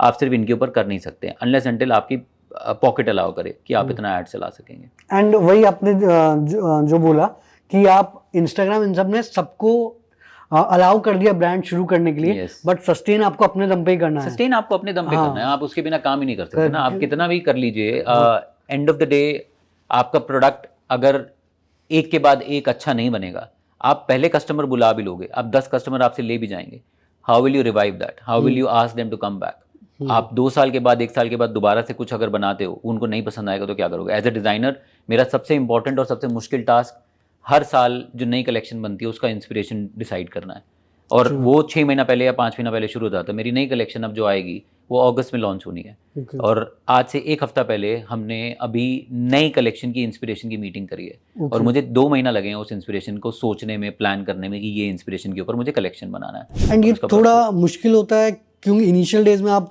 बहुत मज़ा आ रहा है, फैशन ब्रांड शुरू करेंगे, आइडियाज़ बहुत सारे हैं, बट 6 साल कर लिए, 12 कलेक्शन 18 कलेक्शन बन गए, अब आप सोच रहे हो यार अब मैं नया सोचूं क्या, क्योंकि इंसान तो वही है। वही एग्जैक्टली। सो ये लोगों को जो जितने भी नए फाउंडर्स हैं, स्पेशली जितने भी स्टूडेंट्स से मैं मिलता हूँ, सबको ये लगता है कि सी ब्रांड बनाना इतना ज़बरदस्त हाई देता है आपको, हाँ जो डोपामीन की बात आजकल लोग करते हैं, the dopamine high you get from building a brand is uncomparable, और इट्स उसका कोई आप किसी से कंपेयर ही नहीं कर सकते हो, वो इतना ज़्यादा स्ट्रॉन्ग है। बट लोगों को ये नहीं समझ आता कि ब्रांड बनाना सिर्फ और सिर्फ कपड़े डिज़ाइन करके उसको बेचना नहीं है। बेचना इज़ एन इम्पॉर्टेंट टास्क, उसके साथ एटलीस्ट 7 डिफरेंट फैसेट्स और 8 डिफरेंट फैसेट्स अटैच्ड हैं जिसके बारे में कोई बात नहीं करता है। जैसे कि फाइनेंस सबसे इंपॉर्टेंट है, हाँ डिस्ट्रीब्यूशन सबसे इंपॉर्टेंट है, आपका ब्रांडिंग एक्सपीरियंस सबसे इंपॉर्टेंट है, जो आपने अभी इससे पहले बात करी कि हर साल करोगे क्या। 1 साल तो आप बहुत अच्छा हाई भी ले लिया, आपने लोगों को भी बुला लिया, वो लोग दोबारा नहीं आएंगे अगर आप दोबारा कोई नया अच्छा चीज़ उनको बना के नहीं दोगे तो। हाँ तो वो सोचना उस बारे में कि क्या नया कर सकता हूँ। एट द सेम टाइम सबसे इम्पॉर्टेंट चीज़ जो मेरे साथ हुई थी दूसरे साल के बाद, आई थिंक तीसरे साल के बाद, मैंने मिलान फैशन वीक में पार्टिसिपेट किया। हर मैगजीन ने, हर न्यूज़पेपर आर्टिकल ने, हर जगह पे पब्लिकेशन ने मेरे बारे में आर्टिकल लिखना शुरू कर दिए। And not because I participated in Milan, because वहाँ के जो कपड़े मैंने प्रेजेंट किए थे वो बहुत ज़्यादा इंडियन मार्केट के हिसाब से भी अप्रिशिएट किए गए। लाइक वो इंडियन कंटेम्प्रेरी वेयर जो मैंने वहाँ के लिए बनाया था, मुझे लगा था वो वेस्टर्न कल्चर में बहुत अच्छे से चलेगा, बट वो इंडिया में भी बहुत अच्छे से चला, बिकॉज यूथ जो अब शादियाँ कर रहा है और specially they know what they want, उनकी जो डिमांड्स हैं वो बहुत डिफरेंट हैं जो आप 10 साल पहले किसी की शादी जब हो रही होती थी तो जो डिमांड उस टाइम पे हुआ करती थी। So they started appreciating it. And I guess इसमें जैसे इंस्टाग्राम इन सब का बहुत आता है क्योंकि बहुत ज़्यादा रोल, ग्लोबल डिजाइनर्स को देख यस यस यस एब्सोल्युटली, बहुत ज़्यादा रोल है। तो जब उनको ये समझ आने लगा तो वो आप जब थोड़ी बहुत सक्सेस हिट कर जाते हो तो आपके ऊपर रिस्पॉन्सिबिलिटी बहुत बढ़ जाती है। हाँ, अब 6 मुझे लाख ऐसा लगता है, देना। हाँ, सो वही मैं बोल रहा हूँ, अब 1 नंबर अगर आपने अचीव कर दिया है और एक आर्टिकल आपका बेस्ट सेलर बन गया है, जो हम वही चीज़ है। अब इस सीजन मेरा एक, मैं डिटेल में नहीं जाऊँगा, बट एक क्रॉप जैकेट करके कैटेगरी है, that became the best selling category. Last 2 season से शेरवानीज़ के बाद वो सबसे अच्छी कैटेगरी बिक रही है। अब उसको कैसे टॉप करूँ, ये मेरे लिए सबसे बड़ा वो है, टास्क है, और ये रिस्पॉन्सिबिलिटी है। सो वही चीज़ जो साल 2 साल कर लिया आपने, ठीक है, 3 साल के बाद कर लिया, ठीक है, 5 साल 6 साल के बाद आपको ये सोचना कि आपको बनाना क्या है, और उसके ऊपर उतना ही ट्रैक्शन आएगा कि नहीं आएगा, और उसके ऊपर उतना ही रिस्पॉन्स आएगा ही नहीं आएगा। ये as a designer, as a CEO सबसे बड़ा टास्क है मेरा, और वही एक चीज़ है जिसके ऊपर सबसे ज़्यादा दिमाग लगाना पड़ता है, वही एक चीज़ है जिसके ऊपर सबसे ज़्यादा प्लानिंग के लिए टाइम जाता है हमारा। So that's the thing. But actual में अगर मुझे फैशन ब्रांड शुरू करना है, क्लोथिंग लाइन शुरू करना है, तो इनिशियल इन्वेस्टमेंट कितने से शुरू हो सकती है। अब क्योंकि ये मैं इसलिए पूछ रहा हूँ कि बहुत लोग अज्यूम करते हैं कि आपके घर वालों ने बहुत मेहनत करी होनी चाहिए, उनके पास बहुत पैसा होना चाहिए, तभी आप इस ऐसा होता नहीं है। मैं आपको अपना नंबर देता हूँ, मैंने 2 लाख रुपए से शुरू किया था। ओके, मैंने 2 लाख रुपए का लोन लिया था। मैंने कुछ 12-13 गारमेंट्स, और ये मैं तब बोल रहा हूँ जब मैं 2015 से लेके 2016 तक मैंने सिर्फ अपने कपड़े ही प्लेटफॉर्म पे डाले हैं। मेरे पास कोई पैसा नहीं था, मैंने कोई नया कपड़ा नहीं बनाया जिसके लिए मुझे कॉस्ट लगानी हो, मैंने कोई फोटोग्राफर हायर नहीं किया। 1 साल के बाद जब मुझे थोड़ा बहुत पैसा मिलने लग गया मार्केट से, तो 2 लाख रुपए मैंने लोन लिया और 2 लाख रुपए में मैंने अपनी कलेक्शन लॉन्च की थी। और वो बहुत ही, अब की अगर डे कलेक्शन से कंपेयर करूँ तो वो कुछ भी नहीं थी, बिकॉज हर इंसान ऐसे ही स्टार्ट करता है। So this notion that oh we need 10 lakh rupees और 50 lakh rupees to build a collection, ऐसा कुछ नहीं है।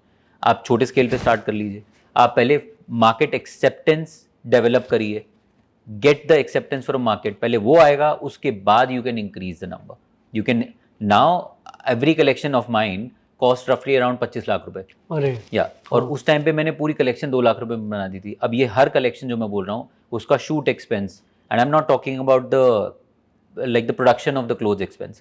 I'm talking about the logistics, I'm talking about the set, I'm talking about models, I'm talking about सारा ऊपर का खर्चा 20 से 25 लाख रुपए का एक कलेक्शन पड़ता है आपको। लेकिन उस टाइम पे पूरी कलेक्शन इंक्लूडिंग द कपड़ा, the shoot and everything 2 lakh रुपए में बन गया था। So the gravity is different. आपको टाइम और आपका अपनी बैंडविड्थ डिसाइड करके प्लान करके उसके बेसिस पे अपनी कलेक्शन प्लान करनी चाहिए। एंड आई थिंक वो इनिशियल फैशन डिजाइनर्स के है ना, वो अगर आपके साथ कंपेयर करेंगे, ऑफ कोर्स आपका स्केल इतना बड़ा है तो मेक सेंस कि आप 25 लाख इन्वेस्ट करो एक कलेक्शन में। बट जैसे आपने शुरू किया कि यार ध्यान हमारा प्रोडक्ट क्वालिटी पे है, बाकी फोटोज हम फोन कैमरा से भी ले सकते हैं, एग्जैक्टली एड चला सकते हैं, जरूरी नहीं है कि इतना बड़ा स्टोर चलाना। मैं कह रहा हूँ आपको कुछ भी नहीं करना। हाँ, किसी कोई अगर सुन रहा है, कोई नया फाउंडर है, किसी को समझ आ रही है, कोई डिजाइनर अगर कुछ देख रहा है इस इंटरव्यू को, तो the only thing I will से इज अपने 5 गारमेंट बनवाइए, या फिर अपने खुद के गारमेंट अगर आपके पास हैं, वो 5 गारमेंट को फोन पे शूट कीजिए, इंस्टाग्राम पे properly. There are 100 different templates आपको यूज कर सकते हो। आप कैनवा पे जाके, किसी पे भी जाके 50 तरीके के सॉफ्टवेयर हैं, put it out on Instagram. अगर आपको पैसा लगाना है ना, rather than spending money on that, 500 रुपये का दिन का या 400 रुपये दिन का एड कैंपेन चलाइए 6 दिन के लिए या 7 दिन के लिए, देखिए उस पर क्या रिस्पॉन्स आ रहा है। अगर वो रिस्पॉन्स अच्छा आता है, थोड़ा सा और बढ़ाइए, कपड़े और बढ़ाइए, अपने आप आपको रेवेन्यू आना शुरू हो जाएगा। आपको ये उससे निकलिए इस नोशन से कि आपको ये 1 लाख रुपए का आपको शूट कराना है या 5 लाख रुपए के कपड़े बनाने हैं, उससे कुछ नहीं होने वाला है। That's the main thing. वही sales and profit is the only thing. तो जतिन, जैसे कि यूजुअली डिजाइनर्स के फैमिली बैकग्राउंड काफी स्ट्रांग होता है, घर वाले फंड करते हैं, वो अपने एक्सपेरिमेंट्स करते रहते हैं, लॉस पे चल रहे, टेंशन नहीं है। तो आपका भी क्या घर वालों ने इनिशियल डेज में सपोर्ट किया, या आपने कहाँ से फंड किया इन सारी चीज़ों को?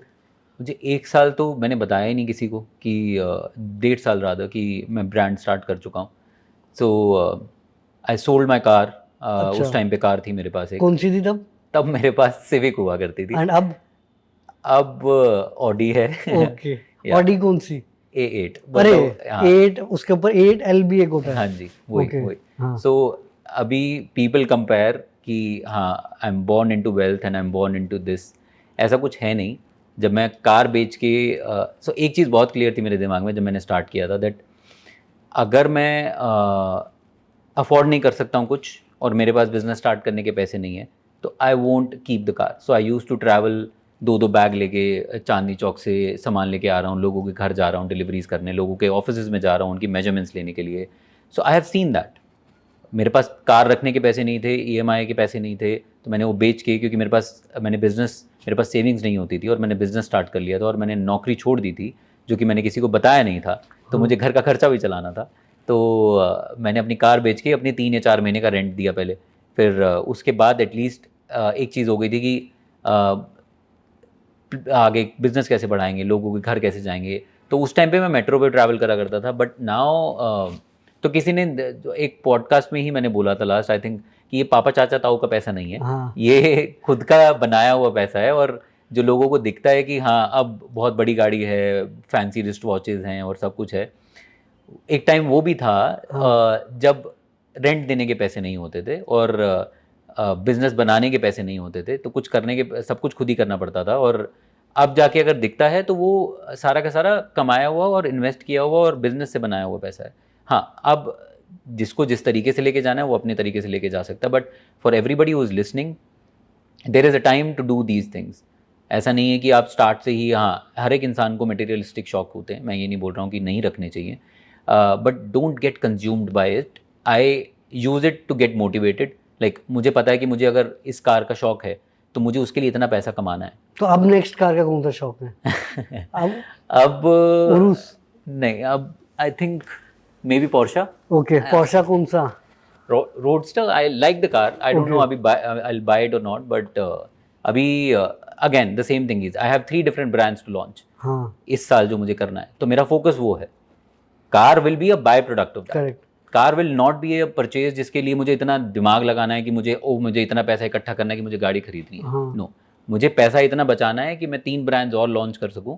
उन ब्रांड्स के भरोसे if I get the car, I get the car. If I don't get the car, then I don't get कि हाँ ठीक है, नहीं ली तो नहीं ली, कोई फर्क कभी नहीं ऑडी 8 है। अरे बाबा, मैं ये बोल रहा हूँ अगर मुझे उसको बेचनी भी पड़ जाए, बट हाँ, तो हाँ मैं बिजनेस जीरो से भी स्टार्ट कर लूंगा। ओके, एंड मुझे अभी भी मुझे अच्छा। मटेरियलिस्टिक शौक है, but at the same time मुझे बिजनेस से इतना ज़्यादा प्यार है, बिजनेस के प्रोसेस से इतना ज़्यादा प्यार है कि गाड़ी, घर, फैंसी रिस्ट वॉचेस, ये सारी की सारी आती जाती रहेंगी, जिसका फ़र्क नहीं पड़ता है।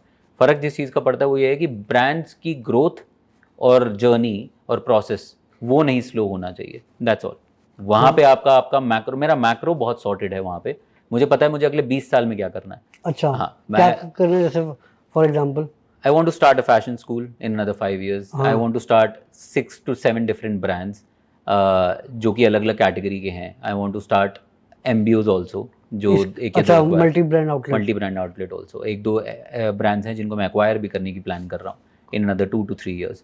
तो ये एक पोस्ट था, आज से मैंने आई डोंट नो, मैंने 2016-17 में मुझे कहाँ से दिमाग में आया और मैंने डाला भी था कभी अपने पर्सनल पेज की, think 20 years ahead and then work backwards, okay, which is जो कहते हैं ना कि रिवर्स कैलकुलेट करो। हाँ हाँ। सो मुझे पता है कि मुझे 2040 2050 लोग सिर्फ 2 साल 3 साल सोचते हैं, लॉन्ग टर्म सोचते नहीं है। मुझे समझ नहीं आता क्यों नहीं हाँ, सोचते हैं।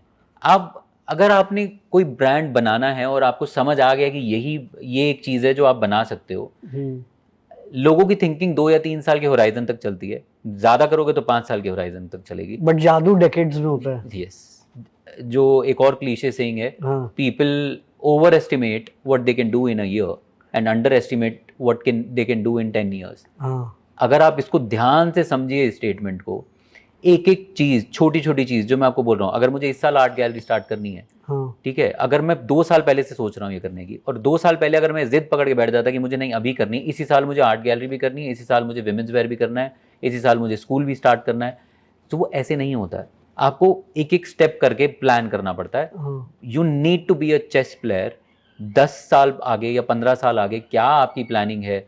Any brand who's wanting to go big, उसको 1 साल में ही सब कुछ करना है। ये सबको जोश में क्यों आते हैं मुझे समझ नहीं आता है। सबको फंडिंग भी एक ही साल में चाहिए, सबको ग्रोथ भी एक ही साल में चाहिए। आई थिंक वो सब ये इंस्टाग्राम में देख के कि यंगेस्ट बिलियनर जरूरत नहीं है ना। 30। अरे बाबा, प्रॉफिट की बात तो करो। हाँ, कोई प्रॉफिट की बात ही नहीं करता क्योंकि प्रॉफिट है ही नहीं है। वही मैं बोल रहा हूँ। आपने ब्रांड बना लिया, आपने सेल स्टार्ट कर ली, आपकी डिस्ट्रीब्यूशन ठीक है, आपका प्रॉफिट हो रहा है, nobody is even celebrating profit, everybody is celebrating कि फंडिंग मिल गई है। Correct. अगले 5 साल में 7 साल में हाँ। जितनी भी चीजें हम करेंगे, और मैं अपने ब्रांड की बात करूंगा, आई एम नॉट इवन बॉदर्ड। जो वही मैं बोल रहा हूँ, अगेन मैं हर चीज इंस्टाग्राम पे बहुत डालता हूँ। आज से 2 साल पहले मैंने एक पोस्ट डाला था, एक मीटिंग हुई थी हमारी जिसके अंदर हमने 2022 में, I still have that post on my page, 2022 में एक मीटिंग हुई थी जहां पे हमने ये डिस्कशन किया था, और I put the picture up कि आज का discussion will give me results in 2024। Okay. और वो डिस्कशन जो था वो आर्ट गैलरी का और वो परफ्यूम का और उसी चीज का डिस्कशन था जो कि मैं इस साल कर रहा हूँ। वही मैं चीज बोलना चाह रहा हूँ, बट आई प्लान दैट 2 साल पहले। बट लोगों को लगता है कि हमें 2 साल में इतना नंबर करना है, 3 साल में इतना नंबर करना है। Forget the numbers, fall in love with the process. मेरे को याद भी नहीं किसी ने मेरे साथ बैठ के ये डिस्कशन किया हो कि 2040 में वो क्या करने वाला है। मुझे शुरू में मेरे भी लोग बहुत मजाक उड़ाते थे। हाँ। अब बिकॉज थोड़ी बहुत सक्सेस हो गई है और अभी आई am still in the process of building brands, तो लोगों को लगता है कि हाँ फाइनली वो ये ठीक बात Serious करता है। था, सीरियस बात करता था हाँ। पहले भी। अब मैं बोल रहा हूँ तो पीपल टेक दिस सीरियसली कि हाँ 2040 में ये कुछ तो करेगा ही, कुछ तो प्लान कर रहा है। हाँ। बट जब अंडरस्टैंड ना, मेरे पास कोई पैसा नहीं है, मेरे पास कोई ब्रांड नहीं है। 2015 में अगर मैं किसी को बोल रहा हूँ कि मुझे 2040 में जेएमसी को बिगेस्ट फैशन हाउस बनाना है, एवरीबडी विल लाफ, और दे डिड लाफ। हाँ। अब थोड़ा सा सीरियस ले लेते हैं, बट आई एम सेइंग कि anybody who starting a brand, think from a longer perspective. आप प्लान तो करिए। करेक्ट। लंबा प्लान करोगे तो अपने आप चीजें फॉल कर जाती हैं चीजों में। And I am a big believer, I am a spiritual guy, I read a lot, I manifest a lot. मैं न्यूरोसाइंस के बारे में बहुत पढ़ता हूँ। मैंने ब्रांड बनाया ही मैनिफेस्टेशन और न्यूरोसाइंस की बैकबोन पे है, जो कि मेरे दिल से बहुत पड़ता है।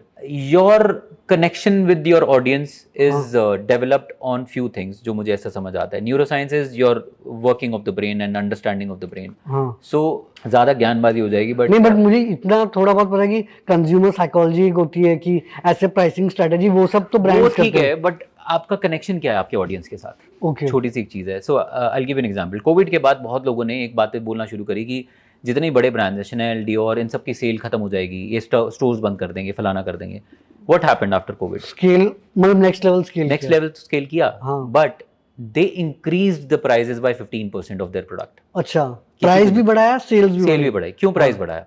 क्योंकि डिमांड बहुत ज़्यादा है। नो, डिमांड ज़्यादा है। वो डिमांड किस लिए ज़्यादा है? वो डिमांड इसलिए ज़्यादा है क्योंकि there is a thing which is in your brain that's called limbic brain. Okay. Limbic brain is a brain which is जहाँ पे आपके गट डिसीजंस बनते हैं। फॉर एग्जाम्पल, अगर आप कितनी बार आपको समझ आता है जब आप कुछ लेने जा रहे हैं, आप सोचते हैं कि लूँ ना लूँ, बेफालतू का एक्सपेंस है, बट आप फिर भी ले लेते हैं। ये गट डिसीजंस होते हैं। For example, I want to buy a Porsche, for example, I know it's a useless purchase, depreciating asset है, अच्छा। बट मैं इमोशनली कनेक्टेड हूँ। हाँ। ठीक है ना? वो इमोशनल जो कनेक्ट आ रहा है ना, वो लिम्बिक ब्रेन से आता है। करेक्ट। वो लिम्बिक ब्रेन आपकी पोर्शन ने स्टोरी इतनी बना रखी है मेरे दिमाग में कि मुझे वो गाड़ी लेनी है।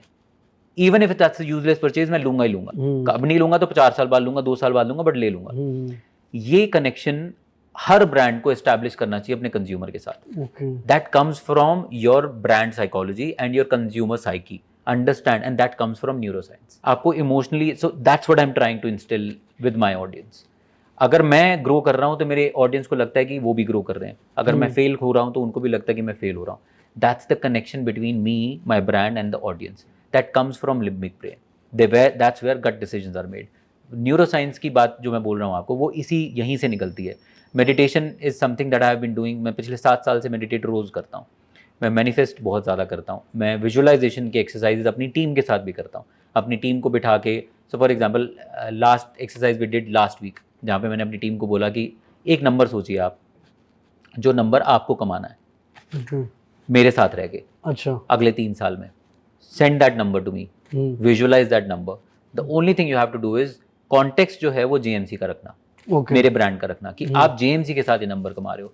What I am asking them to do is, उनको मैं उस सिचुएशन में डाल रहा हूँ जहाँ पे they will feel that they are earning that number with JMC, which means अगर वो भी ग्रो कर रहे हैं तो जेएमसी भी ग्रो कर रहा है। तो वो नंबर भी लिखेंगे बट स्टेप्स भी लिखेंगे, और वो जेएमसी के कॉन्टेक्स्ट में स्टेप्स लिखेंगे। Okay. So in turn JMC भी ग्रो करेगा, आप भी ग्रो करोगे।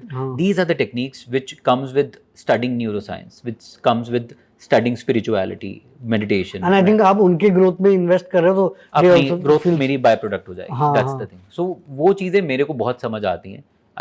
ये भी आपने मतलब ऑनलाइन और ये सब पढ़ के I read 3 books a month रफली। अच्छा। मैं 2 तो मैं पढ़ता ही पढ़ता हूँ, 3 की कोशिश करता हूँ, बट 2 से 2.5 तो मैं बुक्स खत्म करता ही करता हूँ। I have been reading books for quite some time now, but I am just saying कि तो वो एक फैसेट अलग है, जिसकी वजह से मैंने अपना पॉडकास्ट भी स्टार्ट किया और अपना भी चैनल स्टार्ट करने की प्लानिंग करी। और उसमें कुछ मुझे पैसा नहीं कमाना है, उसमें मुझे कुछ वो नहीं चाहिए, उसमें सिर्फ वैल्यू देनी है लोगों को। एंड एक चीज़ जो आपने बढ़िया बताई कि स्पेशली लग्जरी चीज़ों में लोग सोचते हैं कि यार वो लॉजिकल डिसीजन ले रहे हैं, बट एक्चुअली वो इमोशनल डिसीजन है। Yes, exactly. एंड वही आप बिल्ड करने की कोशिश कर रहे हैं। Yes, exactly. तो आपने इतनी बुक्स पढ़ी हैं, तो ऐसी 2-3 बुक्स जिन्होंने आपका बिल्कुल पर्सपेक्टिव बदल दिया, या कुछ लगा कि यार मजा आ गया इसमें। तो Power of Your Subconscious Mind, anybody who's starting their journey on this should read it.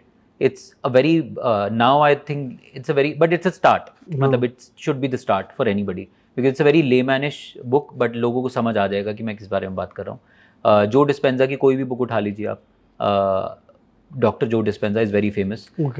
उसकी कोई भी बुक उठा लीजिए आप, आपको समझ आ जाएगा मैं क्या बोल रहा हूँ। The answer is one more book, John Ashraf की बुक है। आपकी पूरी पर्सपेक्टिव, पूरी जिंदगी चेंज कर सकती है वो बुक। अच्छा। आपकी करी है? मेरी करी। हाँ। Because he is one of the guys, जो वो टिपिकल लोगों की एक कॉनोटेशन होती है कि अगर आप ये सारी चीज़ों में घुसे हुए हो तो आप सिर्फ ज्ञानबाजी की बातें कर रहे हो, आप सिर्फ मोटिवेशनल गुरु बनने की कोशिश कर रहे हो। He is one guy which I personally relate with a lot. We are not just preachers, सिर्फ ज्ञान नहीं दे रहे हैं, हमने एग्जीक्यूट किया हुआ। जो सीखा वही। He is a billionaire. अच्छा। हाँ, बट उसने बिजनेस बनाए हैं इसी प्रेमिस पे। The premise is neuroscience, meditation, manifestation. उनका किस चीज़ का बिजनेस है? काफ़ी बिजनेसेस हैं, रियल एस्टेट भी है उनके, 1-2 और भी आईटी बिजनेसेस भी हैं, काफ़ी चीज़ें हैं उनकी। सो वो सारी चीज़ें मैं सेम करने की कोशिश कर रहा हूँ। आई एम वही 7 ब्रांड्स बनाओ, बट मेरे बनाने का जो फाउंडेशन है वो ये 3-4 चीज़ें हैं, जिसकी वजह से लोगों को थोड़ा बहुत समझ आने लगा है कि इससे भी आपका बिजनेस जो है वो एक लेवल के बाद बहुत अच्छे तरीके से ग्रो कर सकता है। तो वो एक चीज़ है जो if they instil in their life, थोड़ा सा इजी हो जाएगा ब्रांड बनाना और कनेक्शन एस्टैब्लिश करना विद द ऑडियंस। आपने बोला कि आपको वॉचेस में इंटरेस्ट है। हाँ। तो अभी आपकी सबसे महंगी वॉच कौन सी होगी? ये अभी अनंत अंबानी मार्क जकरबर्ग को घड़ी दिखा रहा था, आपने सोचा ये भी पूछा जाए। वो अलग रेंज की वॉचेस हैं। हाँ। बट है कुछ एक्सपेंसिव परचेजेस हैं वॉचेस की, तो ठीक है। मतलब जैसे रोलेक्स ये सब, या आप दूसरे ब्रांड्स भी ऐसे? रोलेक्स है, कार्टियर है, 2-3 ब्रांड्स हैं जो मुझे बहुत पसंद है, तो वो एक दो और हैं जो ब्रांड्स। मुझे कार्टियर बहुत पसंद है, मुझे रोलेक्स बहुत पसंद है, तो इन दोनों में ही अभी तो चल रहा है, बाकी आगे देखेंगे तो आगे। ये सिर्फ शौक के लिए, not in terms of investment या वो सब नहीं? यार अब अगर आप पूछ रहे हैं तो जो कार्टियर मैंने आज से 2 साल पहले ली थी, उसका प्राइस 50,000 रुपये बढ़ चुका है। मतलब Retail price। In terms of percentage कितना बढ़ा? आपने लिया भी तो 2-3-4 लाख का होगा ना? 3 लाख की ली थी, हाँ। 3,75,000 रुपये की है, फिर रफली तो 70-75,000 रुपये बढ़ गया है। हाँ, तो देख काफी लीजिए। ये तो बढ़िया है। हाँ, तो वही बोल रहा एंड हूँ, 2 साल हुआ है, वो आप यूज भी कर रहे हो ये? वो मैं यूज़ भी कर रहा हूँ, ओके। तो वही चीज़। तो अभी मार्केट जो है प्री ओन्ड वॉचेस का बहुत ज़्यादा स्ट्रॉन्ग है। हाँ। और बट कुछ मॉडल्स के साथ होता है, करेक्ट। हर मॉडल के साथ नहीं होता है। So internationally that's a very big market. तो आप ये चूज करते हो कि ऑफ कोर्स? मैं चूज करता हूँ ब्रांड जो मुझे पसंद है, ओके। बट अगर वो उस लेवल पे आ जाता है कि उसके प्राइस बढ़ जा रहे हैं तो बहुत अच्छी चीज़ है। हाँ। But what I am saying is ये मार्केट थोड़ा सा, but again whosoever is listening, don't spend money on these things unless until you can afford it. Correct। ये एक शौक बहुत अच्छा है, बट इट्स हाँ। एन एक्सपेंसिव शौक, तो रखे तभी जब अफोर्ड कर पाए हाँ। Comfortably. And I am assuming Rolex भी बढ़ी रहे होंगे। रोलेक्स के कुछ पीसेज है जिनका प्राइस बहुत बढ़ता है।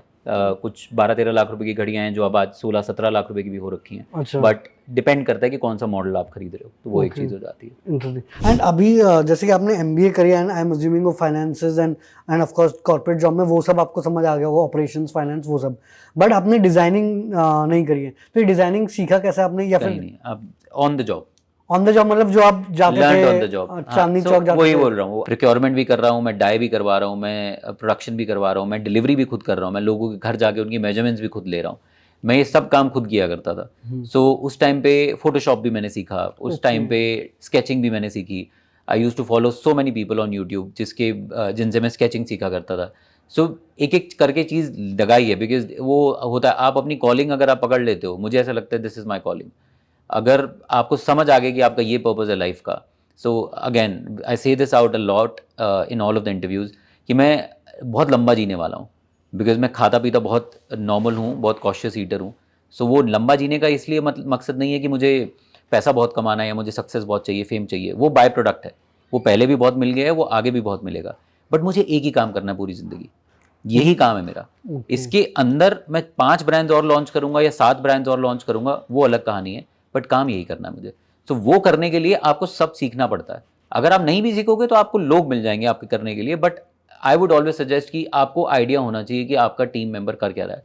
जो मैं हमेशा यहाँ बोलता हूँ कि यहाँ पे कोई कि ऐसे फालतू नहीं घूम रहा है। nobody can fuck around in this हाँ, company. What I correct। say this कि आप बोलोगे कि डाई नहीं हुआ है तो मैं बता दूंगा इसमें गलती क्या है। आप बोलोगे कि ये सॉफ्टवेयर एडिट में एडिट होके ऐसे नहीं प्रेजेंट कर सकते, मैं बता दूंगा उसमें गलती क्या है। स्केचेस मैं अभी भी खुद बनाता हूँ, टीम है पूरी, वी आर मोर देन, अच्छा हम 150 लोगों के आसपास की कंपनी है मेरी। अरे ये फुल टाइम एम्प्लॉइज? ये फुल टाइम अरे एम्प्लॉय। बाप रे। ओके। हाँ, तो we have our headquarter in Noida. It's a 5 floor building and 3rd floor 4th floor पे पूरी टीम बैठती है। नीचे सारे स्टिचिंग यूनिट्स हैं, एम्ब्रॉयडरी यूनिट्स हैं, और हम 30-35 लोकेशन में हैं all across the world. So इतना स्टाफ ये तो बढ़ ही रहा है अभी, खैर, बट अभी के लिए रफली अराउंड 150 लोग हैं जो पूरे ब्रांड को संभालते हैं, और उसमें से आई थिंक 10 से 12 लोग हैं जो डिज़ाइन टीम और प्रोडक्शन टीम में हैं, तो वो सारा का सारा प्रोडक्शन और डिज़ाइन देखते हैं। तो ये हिसाब किताब। तो एक लोगों का ये रहता है कि यार जो फैशन डिजाइनर्स हैं, स्पेशली वेडिंग वाले इंडस्ट्री में, महंगा बहुत बिकता है। हाँ जी। एंड लोग ये देखते हैं कि यार कोई चलो बहुत पुराना डिजाइनर है, वो समझ आता है, उसने बनाया 50 साल 100 साल, या वेस्टर्न वेयर वो है, बट इनमें 1 लाख 2 लाख इतना महंगा क्यों बिकता है? क्या इसका क्या ये मार्जिन ही इतना ज्यादा होता है? किस बेसिस पे प्राइस्ड होता है? यहाँ मार्जिन के अलावा 2-3 चीज़ें और भी होती हैं। ध्यान से समझिए, अब 90% of my product is hand done. मैं हैंडक्राफ्ट पे बहुत ज़्यादा फोकस करता हूँ। 90% जितने भी यहाँ पीसेज आप देख रहे हैं वो सारे के सारे हैंड एम्ब्रॉयडर्ड हैं। 70 और 80% of the designers in industry, and I am talking about the big shots, like पुराने जो 20-20 साल से लगे हुए हैं, उनकी भी बारे में बात कर रहा हूँ, वो 90% अपना स्टॉक मशीन एम्ब्रॉयडरी करके उसके ऊपर हल्का फुल्का हाईलाइटिंग करके उसको हैंड एम्ब्रॉयडरी करके बेचते हैं। मेरे को अपना सिग्नेचर इस्टेब्लिश करना था। I wanted to establish my brand as that authenticity, कि मुझे ऑथेंटिक चीज़ पहुँचानी। जिनको कदर है हाथ के काम की, उनको समझ आता है कि मैंने कितना हैंड पे काम किया हुआ है। मेरी जो कॉस्ट है जो भी मैं चार्ज करता हूँ उसमें 60 to 70% cost is going towards the labour and the embroidery. Okay. Yes, बाकी जो भी वो आ जाता है वो फिर स्टिचिंग आ जाती है, फिर ब्रांडिंग एक्सपीरियंस आ जाता है, द होल स्टोर। हाँ, सो इतना महंगा रेंट है, इस जगह पे आके लेना है, सो ये सारी चीज़ें उसमें लोड हो जाती हैं। आपकी बात बिल्कुल ठीक है, शुरू शुरू में जब स्टार्ट किया था तो लोगों को लगता था कि हम इतने महंगे कपड़े क्यों लेंगे एक डिज़ाइनर से जो कि सिर्फ 2 साल हुए उसको इंडस्ट्री में। आपको टाइम लगता है, एक्सपीरियंस लगता है लोगों को समझने में।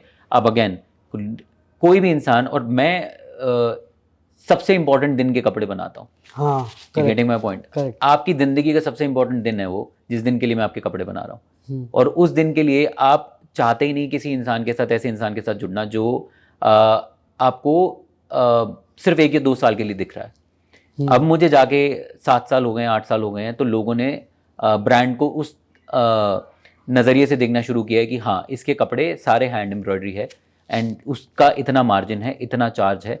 That's the reason they are willing to pay that much money. And एक और चीज़ जो मैं हमेशा बोलता हूँ, अगर आपका face is there out in the open और people connect with your face, I am not some designer जो वो टिपिकल बना के कि आप एक्सेसिबिलिटी नहीं है आपके लिए। आप अगर मुझसे कोई मिलना चाह रहे हैं, यहाँ कितने लोग आते हैं आके सिर्फ पिक्चर्स खिंचवा के जा रहे हैं, आके सिर्फ इतना बोल के जा रहे हैं कि हम आपसे मिलने आए थे। अगर कोई मुझे मैसेज भी करता है और बोलता है कि आपसे मिलना है और आना है, डायरेक्टली इन डीएम पे वो आ गया या टीम के पास आ गया, I try and take out time कि मिल लीजिए जैसे भी है, because I want to connect with my audience. So this is the second most important thing. अगर नया इंसान कोई अपना ब्रांड स्टार्ट कर रहा है, अगर आपका स्टोरी इज ऑथेंटिक और आप there is a face to put on the brand, that's what I always say, then people are willing to pay you good amount of money also. So people who are starting out, 2-3 things like other than the solid product and the story telling, आपको अपनी story भी convey करनी पड़ेगी on the page. अगर आप अपनी story authentically बता सकते हैं तो लोगों को आपको पैसा देने में इतनी दिक्कत नहीं होती है, वो आपके साथ रिलेट करते हैं। बल्कि आई अज्यूम कि ये जो वेडिंग वाली जो इंडस्ट्री है सबसे बड़ी है इन टर्म्स ऑफ फैशन, तो ये आपने चूज़ कैसे किया? इस पे आपने कोई रिसर्च करी थी या वो आपको पसंद था इसीलिए आपने चूज़ किया? तो वो कैसे चूज़ किया? इंटरेस्ट, सो दैट ऑडियंस भी कल को फैशन हाउस खोलना चाहती है, वो डिसाइड कैसे करेगी यार मुझे स्ट्रीट वेयर करना है, वेडिंग करना है, मेंस करना है, या और भी आजकल बहुत सारी चीज़ें हैं? हर एक को अपनी अपनी कॉलिंग समझ आनी चाहिए। हर एक को, मैंने ये स्टार्ट ऐसे किया था दैट मैं अपने 1-2 दोस्तों के साथ उनकी वेडिंग शॉपिंग के लिए मार्केट में निकला हूँ। तो जितने भी स्टोर्स आप देखते हैं मार्केट में, 90% ऑफ द स्टोर्स जहाँ पे मेंस वेयर की शेरवानीज़ के नाम पे और ट्रेडिशनल वेयर के नाम पे, I am talking about 7-8 years back और 10 ईयर्स बैक, अब तो हर डिज़ाइनर ने मेंस वेयर स्टार्ट कर दिया है। बट उस टाइम पे जब हम जाते थे तो पूरे स्टोर में ब्राइडल वेयर भरा हुआ है, बट मेंस वेयर के, ग्रूम वेयर के नाम पे सिर्फ पीछे की कोने में जाके एक रैक पे 3 शेरवानियाँ टंगी हुई हैं कि आप इसमें से देख सकते हो, और वो भी हम आपको कलर कस्टमाइज कर देंगे। ओके। तो वो मतलब मुझे लगा कि ये तो मतलब नाइंसाफी नॉट है। इवन, हाँ नाइंसाफी भी नहीं, ये क्राइम है। अच्छा। लाइक ग्रूम वेयर, शादी तो लड़के की भी है ना, उसको कोई इंपॉर्टेंस क्यों नहीं दे रहा है? करेक्ट। वो एक चीज़ थी। तो वो एक बहुत इंपॉर्टेंट की फैक्टर था मेरे लिए कि can I do something about it. A lot of people said कि आप, क्योंकि मार्केट नहीं थी तब। Lot of people said that कि मार्केट ही नहीं है, फेल हो जाएगा बिजनेस। करेक्ट। सारे के सारे, अगर वेडिंग कुटिया की बात करोगे तो सिर्फ ब्राइडल इंडस्ट्री की बात होती है, ब्राइड क्या पहन रही है उसकी बात होती है, ग्रूम्स की कौन बात करता है? हाँ। तो स्टोर्स बंद हो जाएंगे, और अगर आप खोलने की प्लान कर रहे हो तो ब्रांड चलेगा नहीं, फलाना नहीं चलेगा। Luckily for me I didn't listen. जिद थी, एक पैशन था कि करना ही है, बिकॉज मुझे लगा कि मैं शायद वैल्यू प्रोवाइड कर सकता हूँ। एंड इंटरेस्टिंगली ये 6-7 साल में अभी तक आपने सिर्फ मेंसवेयर के दम पे इतना बड़ा ब्रांड बना आप लिया। मानिएगा नहीं, जितने भी लोग आके यहाँ से मिल के जाते हैं, all of the fiancees I am talking about, I have met with lot of them, and सब यही बोल रहे हैं कि विमेंस वेयर कब स्टार्ट होना है, कब होना है। I am starting women's wear this year, but not in this category, in a different category.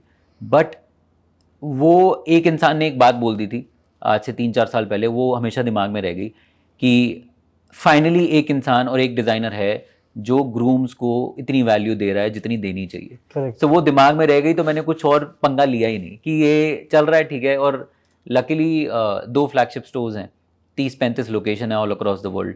अभी बैंडविड्थ भी नहीं है मेरे पास, इतना सब कुछ बढ़ा रखा है काम को लेके कि इनकी प्रोडक्शन पूरी कर लूँ मैं, वही बहुत बड़ी चीज़ है। एंड मतलब अच्छा वाला ब्रांड ग्रो कर गया है तो रिस्क लूँगा, बट सोच समझ के रिस्क लेना चाहता हूँ। तो विमेंस वेयर भी स्टार्ट होगा, स्ट्रीट वेयर भी स्टार्ट करना है, परफ्यूम भी स्टार्ट करना है, 2-3 चीज़ें और भी हैं लाइन करनी है जो इस साल, बट धीरे धीरे करके one step at a time, so वो इसलिए चेंज नहीं किया। एंड जब इन 2019 में मिलान फैशन वीक गए थे, तो ये शोज़ में एक्चुअल में होता क्या है, मतलब ये इनवाइट मिलता कैसे है, एंड इससे ब्रांड को फ़ायदा होता है कि नहीं? अलग अलग ब्रांड की अलग अलग एक्सपोजर लेवल है, बट आपको अप्लाई करना पड़ता है, आपको थोड़ा एक्सपीरियंस दिखाना पड़ता है, आपकी कलेक्शन अगर सेलेक्ट हो जाती है तो आपको इनवाइट मिलता है या पार्टिसिपेशन का। इंडिया से उस टाइम पे मैं सेलेक्ट हुआ था, रशिया से, so there were 5 different designers from 5 different countries, Brazil से 1, रशिया से 1, मैंने फिनाले प्रेजेंट किया था, उसका मुझे बहुत फ़ायदा मिला। आई don't know about other brands, because मेरा टास्क था इंडियन क्राफ्टमैनशिप को इंटरनेशनल प्लेटफॉर्म पे दिखाना, जो मैं चाहता था, दिल से चाहता था। I don't participate in Indian fashion weeks ज़्यादा, आई शाई अवे फ्रॉम इट। मुझे वैल्यू समझ नहीं आता ज़्यादा, बट मुझे वहाँ की वैल्यू भी समझ उस टाइम पे आई थी, बट उसके बाद जब यहाँ पे काम स्टार्ट किया तो समझ आ गया कि मेरी ऑडियंस मेरा पीआर है, हाँ, मेरे ग्रूम्स मेरा पीआर है, और जिस तरीके की वैल्यू मुझे वहाँ से मिलती है दैट्स मच बेटर। सो मुझे वो पीआर ज़्यादा समझ आता है rather than spending money on fashion shows and creating different shoots where obnoxious amount of money is spent, जिसका end of the day if I spend the same money उठा के अगर मैं इंस्टाग्राम एड्स पे, फेसबुक एड्स पे और अपनी branding experience पे और लगाऊं, तो मुझे वो यूजेज ज़्यादा समझ आती है रादर देन कि इधर स्पेंड करो उधर स्पेंड करो। और ये बहुत बड़ी मिसकंसेप्शन है जितने भी नए डिज़ाइनर्स स्टार्ट कर रहे हैं कि हमारे को इधर पार्टिसिपेट करना उधर पार्टिसिपेट करना है। आपको कहीं पार्टिसिपेट करने की ज़रूरत नहीं है। आप इंस्टाग्राम की डे एंड एज में रह रहे हो यार, आपने अच्छी कलेक्शन बनाई है, आपका product should speak the language, that's all. आपका product should be put out on Instagram, should be put out on different digital mediums, and लोगों को आने दो। ज़रूरत नहीं है इतने बेफालतू के खर्चे करने की, इधर उधर जाके और इधर फैशन शो करके और उधर ये fashion कितना खर्चा लगता होगा, जैसे कि इंडिया में भी कुछ फैशन शोज show। होते बेयर हैं? मिनिमम 15 से 20 लाख रुपए, अच्छा, बेयर मिनिमम है ये, इससे ऊपर ही जाता है, इससे कम नहीं जाता। ओके। और एंड ये दिस मतलब आप उस शो के लिए जो कपड़े बनाते हैं, ट्रांसपोर्ट एंड सब कुछ मिला के आपको बोल रहा हूँ मैं। मॉडल्स, हाँ हाँ, इसमें एजेंसीज की फ़ीस होती है, जो Okay. आपके मेन ऑर्गेनाइजर्स हैं उनकी फ़ीस होती है, और आपकी प्रोडक्शन कॉस्ट होती है, मेन ये चीज़ हो जाती हैं। देन उसको मार्केट करने का अलग आपकी कॉस्ट है, बट वहाँ पे आपको आपके जो ऑर्गेनाइजर्स हैं वो भी बहुत सपोर्ट करते हैं। तो ऐसा नहीं है कि उसके अंदर वैल्यू नहीं है, मुझे उसकी वैल्यू इतनी नहीं दिखी, मुझे अपने ब्रांड की वैल्यू दूसरे तरीके से प्रेजेंट करनी थी। एंड वही बात है, आप इस डे में, इस एरा में, अगर आप कंपेयर करेंगे the money spent on a fashion week और a money spent on Instagram, I would prefer the Instagram. And क्योंकि एट द एंड आपको कस्टमर्स को ही बेचना है, पहले आई बिलीव आप फैशन शो के थ्रू जाके आपकी आई बॉल्स लाने की कोशिश करते थे। एग्जैक्टली, तो वही चीज़ है जो हम स्कूल्स में बोलते हैं कि सिलेबस चेंज नहीं हुआ अभी तक। हाँ हाँ हाँ, हाँ, बट टाइम चेंज हो चुका है, करेक्ट तो है। लोगों को ये समझ नहीं आ रहा है कि उस सिलेबस की हाँ। इस टाइम में ज़रूरत नहीं है। हाँ, डिस्ट्रीब्यूशन आपको Distribution चाहिए, एंड चाहिए। अब आप इंस्टाग्राम एग्जैक्टली, यूट्यूब वहाँ पे से कर मिल सकते हो। जाता है। एग्जैक्टली, सो वो चीज़ मुझे यहाँ ज़्यादा समझ आती है। एंड यही रीजन है कि आप इंडिया वाले फैशन में भी इतना ज्यादा वो नहीं पार्टिसिपेट करता हूँ, यस। तो अभी जैसे कि ऑफ कोर्स काफ़ी सारे सेलिब्रिटीज़ आपके कपड़े ये सब लेते हैं, बट और भी किस टाइप के क्लाइंट्स होते हैं जो ये सब वेडिंग कुटीर या ये सब प्रेफर करते हैं? एंड सेलिब्रिटीज़ के भी ऑफ कोर्स आप एग्जांपल दे सकते हैं। Celebrities, for example Shahid Kapoor के लिए कुछ बनाया जो कि मेरा पर्सनल फेवरेट था। सो कुछ एक चीज़ें ऐसी हैं, जैसे पिछले 3-4 साल में हुआ क्या है, जिस तरीके के कपड़े मैं खुद पहनता हूँ, वो पर्सनल कलेक्शन के कपड़े इन लोगों को भी समझ आए, और मेरे जो जितने भी क्लाइंट्स आते थे वो सबके सब बोलने लगे कि ये जो आपने पहन रखा है हमें वो भी चाहिए। अच्छा, जो आप यूजुअल वेयर पहनना, समथिंग जो मैं अभी पहन रखा है। सो हमने मजाक मजाक में एक कलेक्शन बना दी, जेएम वार्डरोब, जिसमें सारे मेरे कपड़े उन्होंने शूट करवा के डाल दिए।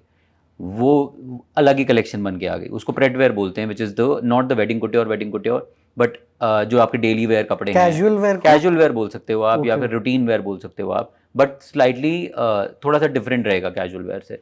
तो वो अब शाहिद कपूर के लिए बनाए, और राजकुमार राव के लिए बनाए, या फिर अभी पुलकित सम्राट के लिए बनाए, या फिर जिसके लिए क्रिकेटर्स के लिए बनाए हैं। सनी सिंह अभी परसों तरसों कुछ लेके गए हैं। So all of these people are here for 2-3 things. One, एक तो आपका जो अगर किसी का कुछ ट्रेडिशनल संगीत है या ट्रेडिशनल शादी का कुछ फंक्शन है जो अटेंड करने का, वो रहता है। अदर देन दैट ऑल्सो जो मेनली मूवी की प्रमोशंस होती हैं, मूवीज़ की जितनी प्रमोशन होती है, सेलिब्रिटी स्टाइलिंग वहाँ पे बहुत ज़्यादा होती है, तो उसमें जैसे जिस तरीके के कपड़े मैंने पहने ये बहुत ज़्यादा अप्रिशिएट किए जाते हैं, तो ये बहुत ज़्यादा चलते हैं। अदर देन द सेलिब्रिटीज़, जितने भी रेगुलर क्लाइंट्स हैं हमारे, कुछ एक लोग हैं जो 5-5, 6-6 साल से आ रहे हैं, कुछ एक लोग हैं जो हर साल नए जुड़ते हैं, और families. I will give you an example. मैं आज से आई थिंक 3 महीना पहले की बात है। मैं नीचे आया हूँ, मेरी ड्राइवर गाड़ी की पार्किंग ढूँढ रहे हैं, और मेरी पार्किंग में एक बड़ी सी बस लगी हुई है, एंड उस बस के पीछे एक और बस लगी हुई है। हाँ, सो मुझे और मेरे ड्राइवर ने उनके साथ थोड़ी सी बहस करनी शुरू करी कि जगह क्यों लगा ली हमारी, और जैसे कुछ भी है। और मैं स्टोर्स पे यूजुअली आता नहीं हूँ, बट जैसे मैं आया ऊपर, तो there is one family from Mangalore, some 45-47 people, 2 buses में भर के आए हैं, और वो सब के सब यहाँ से शॉपिंग परचेज करके गए हैं। The bill was more than 50 lakh rupees. So ऐसी परचेजिंग भी होती है। और कहाँ मेरा ड्राइवर उनसे लड़ रहा था, और कहाँ ये पता लगा कि वो मेरे ही स्टोर पे 2 बसेस भर के लोग आए हैं, और पूरे खानदान के कपड़े उन्होंने यहाँ से लिए हैं। So that's the kind of love I'm talking about, and I genuinely fold my hands and I say I'm genuinely grateful for the love that you guys have blessed me with. But ऐसी purchasing होती हैं। सो अब लोगों को दिखेगा कि 50 लाख की cell हो गई है, बट मुझे ऐसा दिखता है कि इतना प्यार जो ये दे रहे हैं ब्रांड को लेकर, इतना ट्रस्ट ब्रांड को दे रहे हैं, तो वो एक चीज़ है जो मेरे लिए बहुत मैटर करती है। Same goes for Australia for example. अभी किसी फैमिली ने पूरी किसी MBO पे जाके हमारे ब्रांड से, same happen with New York also, New York में भी यही हुआ है अभी, पूरे खानदान ने कपड़े लिए हैं। MBO मतलब मल्टी ब्रांड आउटलेट। ओके। सो न्यूयॉर्क और ऑस्ट्रेलिया में और Canada, the kind of number that I am doing with Canada, जहाँ पे हमारे रिटेलर हैं, वो यहाँ के MBO से बेटर परफॉर्म कर रहे हैं। अच्छा। यस, तो वो मेरे को भी उम्मीद नहीं थी, but this shows the awareness, this shows the love जो ब्रांड को मिल रहा है ऑल अक्रॉस द वर्ल्ड।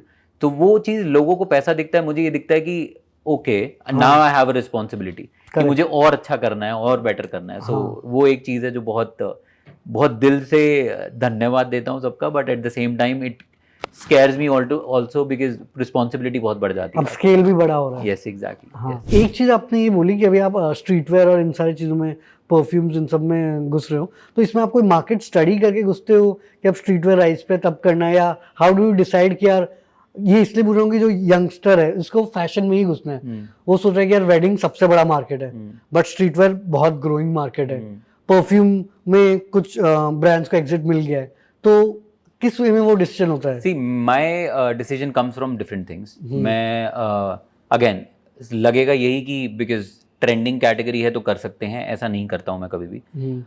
मैं वही कैटेगरी करूँगा जिसको मैं जस्टिफाई कर सकता हूँ और जिसमें मैं वैल्यू प्रोवाइड कर सकता हूँ। बहुत इंपॉर्टेंट है ये किसी भी नए इंसान के लिए हु स्टार्टिंग अ ब्रांड, कि आप सिर्फ वही चीज़ करोगे और करनी चाहिए आपको जिसमें आप वैल्यू प्रोवाइड कर सकते हो। मुझे लगता है कि जो कैटेगरीज मैं करना चाह रहा हूँ वो कैटेगरीज में मैं वैल्यू प्रोवाइड कर सकता हूँ। I want to start a perfume brand. I want to start a streetwear brand. I'm starting a women's wear range very soon. I'm starting an art gallery very soon. Okay. Yes, because मुझे art बहुत ज़्यादा पसंद है। All of the paintings that यहाँ पे आपको दिखती हैं, जो बॉम्बे स्टोर में भी हैं, ये सारी की सारी मेरी इन हाउस बनाई हुई हैं, मेरी टीम की बनाई हुई है। तो मुझे आर्ट गैलरी भी स्टार्ट करनी है, मुझे परफ्यूम भी बनाना है, मुझे स्ट्रीट वेयर भी बनाना है। बट ऑल 3 कैटेगरीज, ऐसा नहीं कि रैंडमली आई हैव डिसाइडेड कि हाँ मुझे अब ये करना है। 2 साल से हम रिसर्च कर रहे हैं 2 या 4 चीज़ों पे, जो कि मुझे करना था इस साल। I put up a post, I think मेरे पर्सनल पेज पे, आई थिंक 2 हफ्ता पहले, 3 हफ्ता पहले, this is the year I dreamed about all of these years. So उसका मतलब एक यही है कि 2024 finally has become that year जहाँ पे जो journey towards the next chapter of GMC will कम।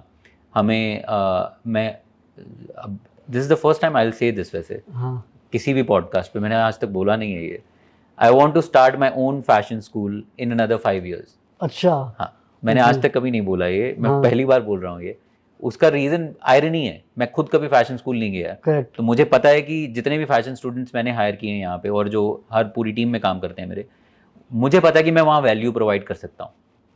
मैं डिफरेंट तरीके के कोर्सेज, डिफरेंट तरीके के सिलेबस, डिफरेंट तरीके की techniques I can incorporate.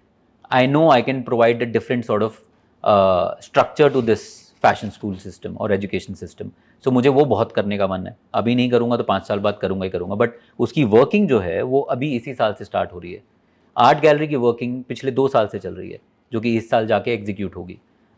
Perfume की वर्किंग पिछले 1 साल से चल रही है, जो कि अब जाके एग्जीक्यूट होगी. Same goes for women's wear और बट ये जो फैशन स्कूल की आप बात करें, ऐसा मुझे पता नहीं क्यों लगता है कि जो लोग फैशन बैकग्राउंड से नहीं होते, मतलब जिन्होंने फैशन स्कूल से नहीं करी होती पढ़ाई, वही सबसे बड़े डिजाइनर होते हैं, चाहे वो बाहर के भी हों या इंडिया के हों. बिकॉज हमारे पास पैशन एंड वो काम करने का वो जज्बा उसके होता है. अलावा एक और चीज़ है. उसके अलावा ये हमारी स्लेट बहुत क्लीन है. हाँ, हमारे पास कुछ प्री कंसीव नोशन नहीं है आप कि इतना हमें, जज नहीं करते हो. हाँ, हमें पता है कि हम कुछ भी कर सकते हैं. हाँ, स्कूल्स में जो पढ़ाया जाता है, I am not against the schools. अपने हिसाब से आपने कोर्सेज डिज़ाइन किए, आपने सब कुछ किया है, बहुत अच्छी चीज़ है.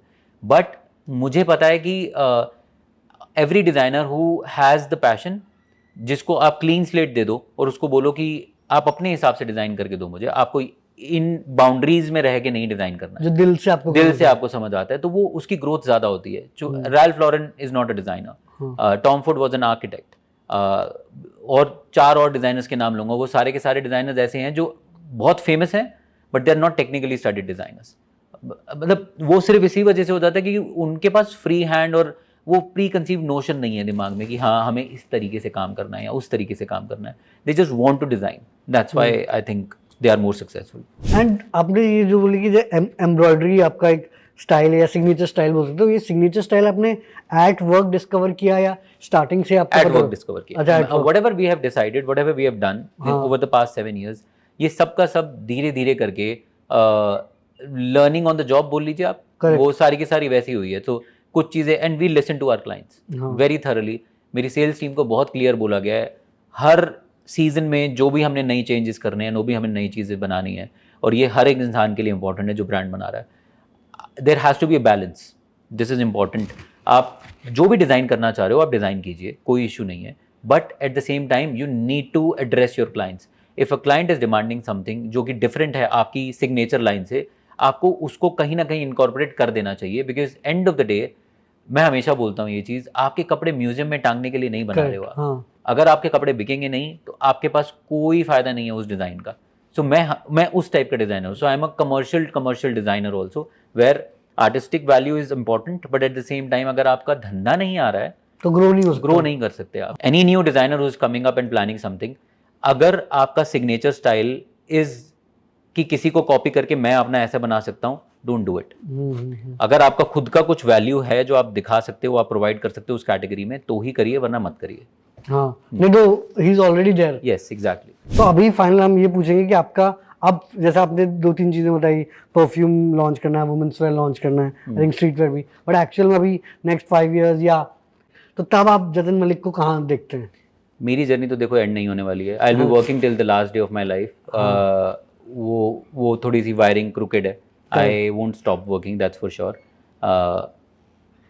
In the next 5 years, I'll give you 2 horizons now. Next 5 years, the number will be somewhere around 500 to 700 CR. अरे बाप रे. That's the number अभी I'm इंडिया का targeting. जो सबसे बड़ा ब्रांड होगा, हाँ. जो इंडिया का, वो कितना कर रहा होगा? I think half of it. Okay, Subway is doing half of it, I think. And ये जो सब्यसाची मेजर रेवेन्यू इंडिया से कर रहा है कि बाहर से भी काफी आ जा रहा है इनका? मेजर रेवेन्यू इंडिया से ही है. ओके. अभी इंडिया से ही है, बाहर से एंड नहीं है. इनमें इन्वेस्ट किसने किया है? आदित्य बिरला. अच्छा, आदित्य बिरला ने. आदित्य बिरला ने more than 51% स्टेक लिया है. कितने पे? I think some 300-400 crores. I'm not sure, but I think somewhere on that line. Okay okay. तो मतलब 1000 करोड़ का ब्रांड ये ट्रेडिशनल मार्केट में बन सकता है इंडिया में? बहुत आराम से बन सकता आई है. थिंक मान्यवर ने बनाया ही है. मान्यवर ने बनाया. मान्यवर की market segment is completely different because they are into like very massy segment, हाँ. or they work on distribution a lot. Like अच्छा. their distribution is massive. Correct. And that's their I know the owners also, बहुत अच्छे से जानता हूँ. And Ravi Modi and I think. हाँ, but I know their son, so Okay. he's a good friend, and I know their distribution, and it's massive. That's the reason they have but वो grown a lot. Base तो अपने store से ही रहे, तो मतलब इतना stores उन्होंने खोल दिए. हाँ, इतने स्टोर्स खोल दिए हैं, और उन स्टोर्स के ऊपर see the price point is very catchy. Okay. In India, the majority of population is below like 50K. average. Yeah. So वो मैं 50,000 रुपये में यहाँ पे कुर्ता बेचता हूँ. हाँ. वो 50,000 रुपये में पूरी शेरवानी विद द 4 कंपोनेंट साथ में दे देते हैं. Okay. So that's the differentiation between the market. हाँ. They have a different brand also. मान्यवर मोहे भी है जो थोड़ा सा एक्सपेंसिव आ जाता है, but their distribution is massive. That's the reason they are growing a lot. So that's the thing. Okay. तो 1000 करोड़ रुपये का brand banana in India, that to a traditional brand, is not at all difficult. Obviously it's going to take a lot of time and hard work, but अगर आप consistently 7 से 8 साल 10 साल लगा के एक काम कर सकते हैं, आप वो ब्रांड बना सकते हैं, एंड कस्टमर की नीड समझ सकते हैं। कस्टमर की नीड समझ सकते हैं, and if you can provide something different every year, so that's why I am saying that's the difficult part. हाँ। वो बहुत बहुत ज़्यादा डिफिकल्ट है। एंड आपको क्या लगता है कि जैसे कि यूनिक्लो हो गया, ज़ारा हो गया, H&M हो गया, ऐसे ब्रांड्स इंडिया में भी बन सकते हैं जो कि ग्लोबल जा सकते हैं? इंडिया में अभी थोड़ा सा डिफिकल्ट है ये, because the scale at which these guys work on is unfathomable for Indian manufacturers. उनको बाहर से ही करना पड़ता है, इनका डिस्ट्रीब्यूशन बहुत सॉलिड है। Okay. In another 20 years may be it is a possibility, but problem वही है ना, यहाँ पे कोई सोच ही नहीं रहा है 20 साल तक एक ही काम करने की। करेक्ट, क्योंकि वो यूनिक्लो ने शुरू तो एक ही दुकान से करा हुआ, यही वो बोल पता रहा हूँ, नहीं। ज़ारा का owner is one of the richest person in the world. Correct. अगर उसने भी सोचा होता कि उसने तो एक ही 5 साल, स्टोर से चालू वही बोल किया। रहा हूँ ना, उसने 5 साल के बाद ये सोचा होता कि अच्छा यहाँ से फंडिंग लेके मैं एक और बिजनेस स्टार्ट कर देता हूँ, वहां से फंडिंग लेके मैं एक और बिजनेस स्टार्ट कर देता हूँ, तो ज़ारा थोड़ा ना बनता। हाँ। वो लगा हुआ है 20-25 साल से एक ही काम में लगा हुआ है, या ज़्यादा साल भी हो चुके होंगे, but I am saying is एक ही बिजनेस पे फोकस करके और एक ही प्रोडक्ट पे फोकस करके ग्रो तो करो, इंक्रीज द होराइजन। 5 साल से 10 साल से ऊपर तो निकले कम से कम। एक ब्रांड नहीं है इंडिया में जिसकी कोई हिस्ट्री है 50 साल से ऊपर की। सारे के सारे अपने आप को डियोर, लुई विटॉन और इन सब से कंपेयर करते हैं। 5 साल हुए नहीं है आपको इंडस्ट्री में और आप अपने कंपैरिजन स्टार्ट करते हो।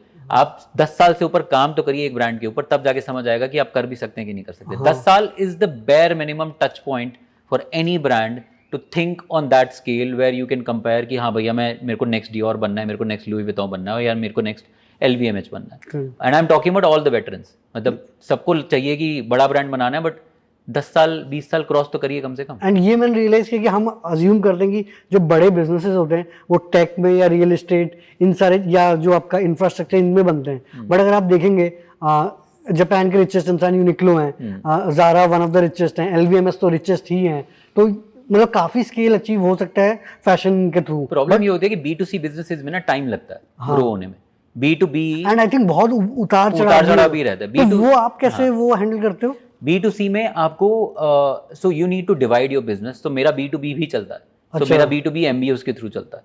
सो आई हैव 30 डिफरेंट लोकेशंस, जो सारा B2B प्रोवाइड हो रहा है। तो आगे B2B मतलब आप व्हाइट लेबलिंग कर रहे हो? No, so what I am doing is मैं अपने ब्रांड का product I am sending it to one MBO जो कि मेरे ब्रांड का नाम लगा के आगे बेच रहे हैं। I am selling it to the MBO, I am not selling it to the audience. Okay. यहाँ पे मैं ऑडियंस को, अपने क्लाइंट को बेच, वहाँ मार्जिन थोड़ा कम होगा, वहाँ मार्जिन कम होता है, बट वो B2B है। सो once you reach a certain level you need to divide your distribution into 2 parts। वो कि B2C भी जा रहे हो और B2B भी जा रहे हो। B2B भी अगर आप एस्टैब्लिश कर लेते हो तो ग्रोथ जो है, स्पेशली द टॉप लाइन जो है आपका, वो थोड़ा इजी हो जाता है अचीव करना। ओके। हाँ, क्योंकि वहाँ पे आपको बल्क ऑर्डर्स भी आ रहे हैं, आपको होलसेल ऑर्डर्स भी आ रहे हैं, और यहाँ पे आपका वही है कि B2C में ग्रोथ जो है वो थोड़ी स्लो होती है। B2B में होता है कि अगर आपका क्लिक कर गया किसी के साथ, तो आपकी जो टॉप लाइन है वो एटलीस्ट बहुत जबरदस्त तरीके से इंक्रीज हो जाती है। ये जो कोलैबोरेशन की वजह से स्केल काफी अचीव हो पाता है क्या? फॉर एग्जांपल मनीष मल्होत्रा, आज मैं देख रहा हूँ हर जगह स्टारबक्स से लेके जहाँ देखोगे मनीष मल्होत्रा है, तो does it help the brand? It helps in branding experience for sure. It doesn't give you that much revenue. अच्छा, रेवेन्यू नहीं आता है, but it's a minuscule revenue. वो सिर्फ आपकी ब्रांडिंग है। ओके। अगर आप बोलोगे स्टारबक्स के कॉफी मग से आपको सेल आएगी या रेवेन्यू आएगा, इट डजंट मैटर। अच्छा, that's a very minuscule number. Sabya ने जैसे भी 4 लोगों के साथ कोलैबोरेट किया है, शेड्स में जो उसने कोलैबोरेट किया है उसमें इतना कुछ नहीं आएगा। एस्टी लॉडर के साथ जो भी किया उसमें हो सकता है नंबर आ भी जाए, बट H&M के साथ किया था, because the kind of scale that these guys work on और आई एम वर्किंग ऑन और somebody else is working on, ये नंबर्स ना सिर्फ ब्रांडिंग एक्सपीरियंस के लिए होते हैं। I am collaborating with someone, I won't take name abhi because it's not public yet, but we have officially declared that we are doing it together। वो retail brand है, उनके साथ मैं टी-शर्ट्स और उनके साथ मैं ट्राउजर्स और उनके साथ शर्ट्स बना रहा हूँ, और उनकी कुछ 100-150 स्टोर्स हैं all across the world, and India में ही मेरे ख्याल से कुछ 60-70 स्टोर्स हैं। तो वो सब स्टोर्स पे हमारे कपड़े बिकेंगे, like that particular brand and my name. But वही है, if I expect revenue out of it, no. अच्छा, तो आपकी भी कोलैबोरेशन में उतना रेवेन्यू नहीं आएगा? इट्स बेसिक रेवेन्यू आएगा, बट इतना रेवेन्यू नहीं आएगा कि मेरे को कुछ फर्क पड़ जाएगा उससे। बट हाँ, वो ब्रांडिंग एक्सपीरियंस बहुत सॉलिड है, वो चीज़ है। एंड ये जो स्ट्रीट वेयर आप जो कर रहे हैं वो इंडिपेंडेंट? वो independent. And what do you think future of streetwear? से मैंने आपको बता रहा था कि जे वॉकिंग, ब्लू ऑरेंज, ये स्केल काफी कर रहे हैं। स्ट्रीटवेयर ना अब लोग ब्लैंकेट स्टेटमेंट की तरह यूज करने लग गए हैं और Okay. बहुत अजीबोगरीब ब्रांड भी आ रहे हैं जो स्ट्रीटवेयर करना चाह रहे हैं. My streetwear is not going to be typical streetwear. I would want to pair it up with some sort of my signature. So that's what I am saying. जो मैं नई कैटेगरी भी अगर करता हूँ या नया ब्रांड भी स्टार्ट करता हूँ तो उसमें मेरा सिग्नेचर टच बहुत ज़रूरी है. मुझे मैं वैल्यू प्रोवाइड करना चाहता हूँ विद माई सिग्नेचर टच. तो उसमें टेक्सटाइल का इनकॉर्पोरेशन बहुत रहेगा. The kind of work that I do वो इनकॉर्पोरेशन रहेगा. It's not going to be a typical streetwear like Jaywalking और ब्लू ऑरेंज और any other brand. It will be completely different from what you see in the market. तो आप ground up से बनाने की कोशिश कर रहे हो? मैं ग्राउंड अप से बनाता हूँ सारी चीज़ें. मेरे को बहुत मज़ा आता है प्रोसेस में. मुझे बहुत मज़ा आता है नए ब्रांड्स बनाने में. I don't start a brand कि हाँ अब वो चल रहा है तो वो मैं अच्छा बना सकता हूँ. No, I can provide value here. I will you will get to see this in another 6 months. We are doing something very different in streetwear. Nobody has done this ever. So it'll be fun to see. मजे आएंगे बनाने में. And any one or two myths जो कि fashion के regarding है? यार सबसे बड़ा मिथ तो यही है कि जिसको भी अपना ब्रांड लॉन्च करना है उनको लगता है कि आपको बहुत सारा पैसा चाहिए लॉन्च करने के लिए. वो नहीं चाहिए. ठीक है, आप स्टार्ट करो अपने ही कपड़ों से. मैं तो हमेशा ये बोलता हूँ. And just put it on Instagram, put it on YouTube, put it on your website, what ever the thing is, and just start. And इतना ज़्यादा पैसा नहीं चाहिए स्टार्ट करने के लिए. एक बार थोड़ा सा ग्रो कर जाओगे देन यू नीड मनी. वो फिर आपका थोड़ा थोड़ा अपने हिसाब से बढ़ा सकते हो जैसे भी करना है. सो ये बिगेस्ट मिथ है. सेकंड मिथ है जो मुझे ऐसा लगता है कि हर इंसान को लगता है कि उनको फैशन शोज़ में पार्टिसिपेट करना चाहिए, उनको यहाँ पे स्टोर खोलना चाहिए, वहाँ स्टोर खोलना चाहिए. आपको सिर्फ प्रोडक्ट लॉन्च करना चाहिए और उसका डिस्ट्रीब्यूशन प्लान करना चाहिए. That's it. बाकी सारी चीज़ें अपने आप आ जाती हैं. एंड एनी एडवाइस जो आप हमारे यंगस्टर्स को देंगे? काफ़ी यंग ऑडियंस ये सुनती है एंड फैशन में उनको इंटरेस्ट है. एक ही चीज़ बोलूँगा, स्टार्ट करिए just because you can do something different. बिल्कुल, काफ़ी मज़ा आया एंड काफ़ी डिफरेंट चीज़ों के बारे में बात किया. तो यूजुअली लोग फैशन को उस तरह से नहीं देखते, मतलब फैशन डिज़ाइनर को. तो वो चीज़ें सीखने को मिली. जैसे आपने न्यूरो साइंस, मैनिफेस्टेशन, ये चीज़ें बोली. तो ये तो लग रहा है कि आप एक हार्डकोर बिजनेस ही बिल्ड कर रहे हो. एंड आई थिंक स्पेशली आपका MBA एंड कॉर्पोरेट एक्सपीरियंस यहाँ पे काफ़ी काम आ रहा है ना, क्योंकि नॉर्मल फैशन डिजाइनर वो सपनों वाली दुनिया में थे, फैशन बना दिया, सिर्फ क्रिएटिव. हाँ, तो इसीलिए फिर रिलायंस को आना पड़ता है कि हम बताते हैं कि बिजनेस कैसे चलता है. हाँ, नहीं तो तुम तो जाओगे खाई में. But all the best. And आपके जो बड़े प्लान्स हैं होपफुली आप एग्जीक्यूट भी हो एंड एक ग्लोबल ब्रांड बन पाए. And all the best. Thank you so much. Pleasure.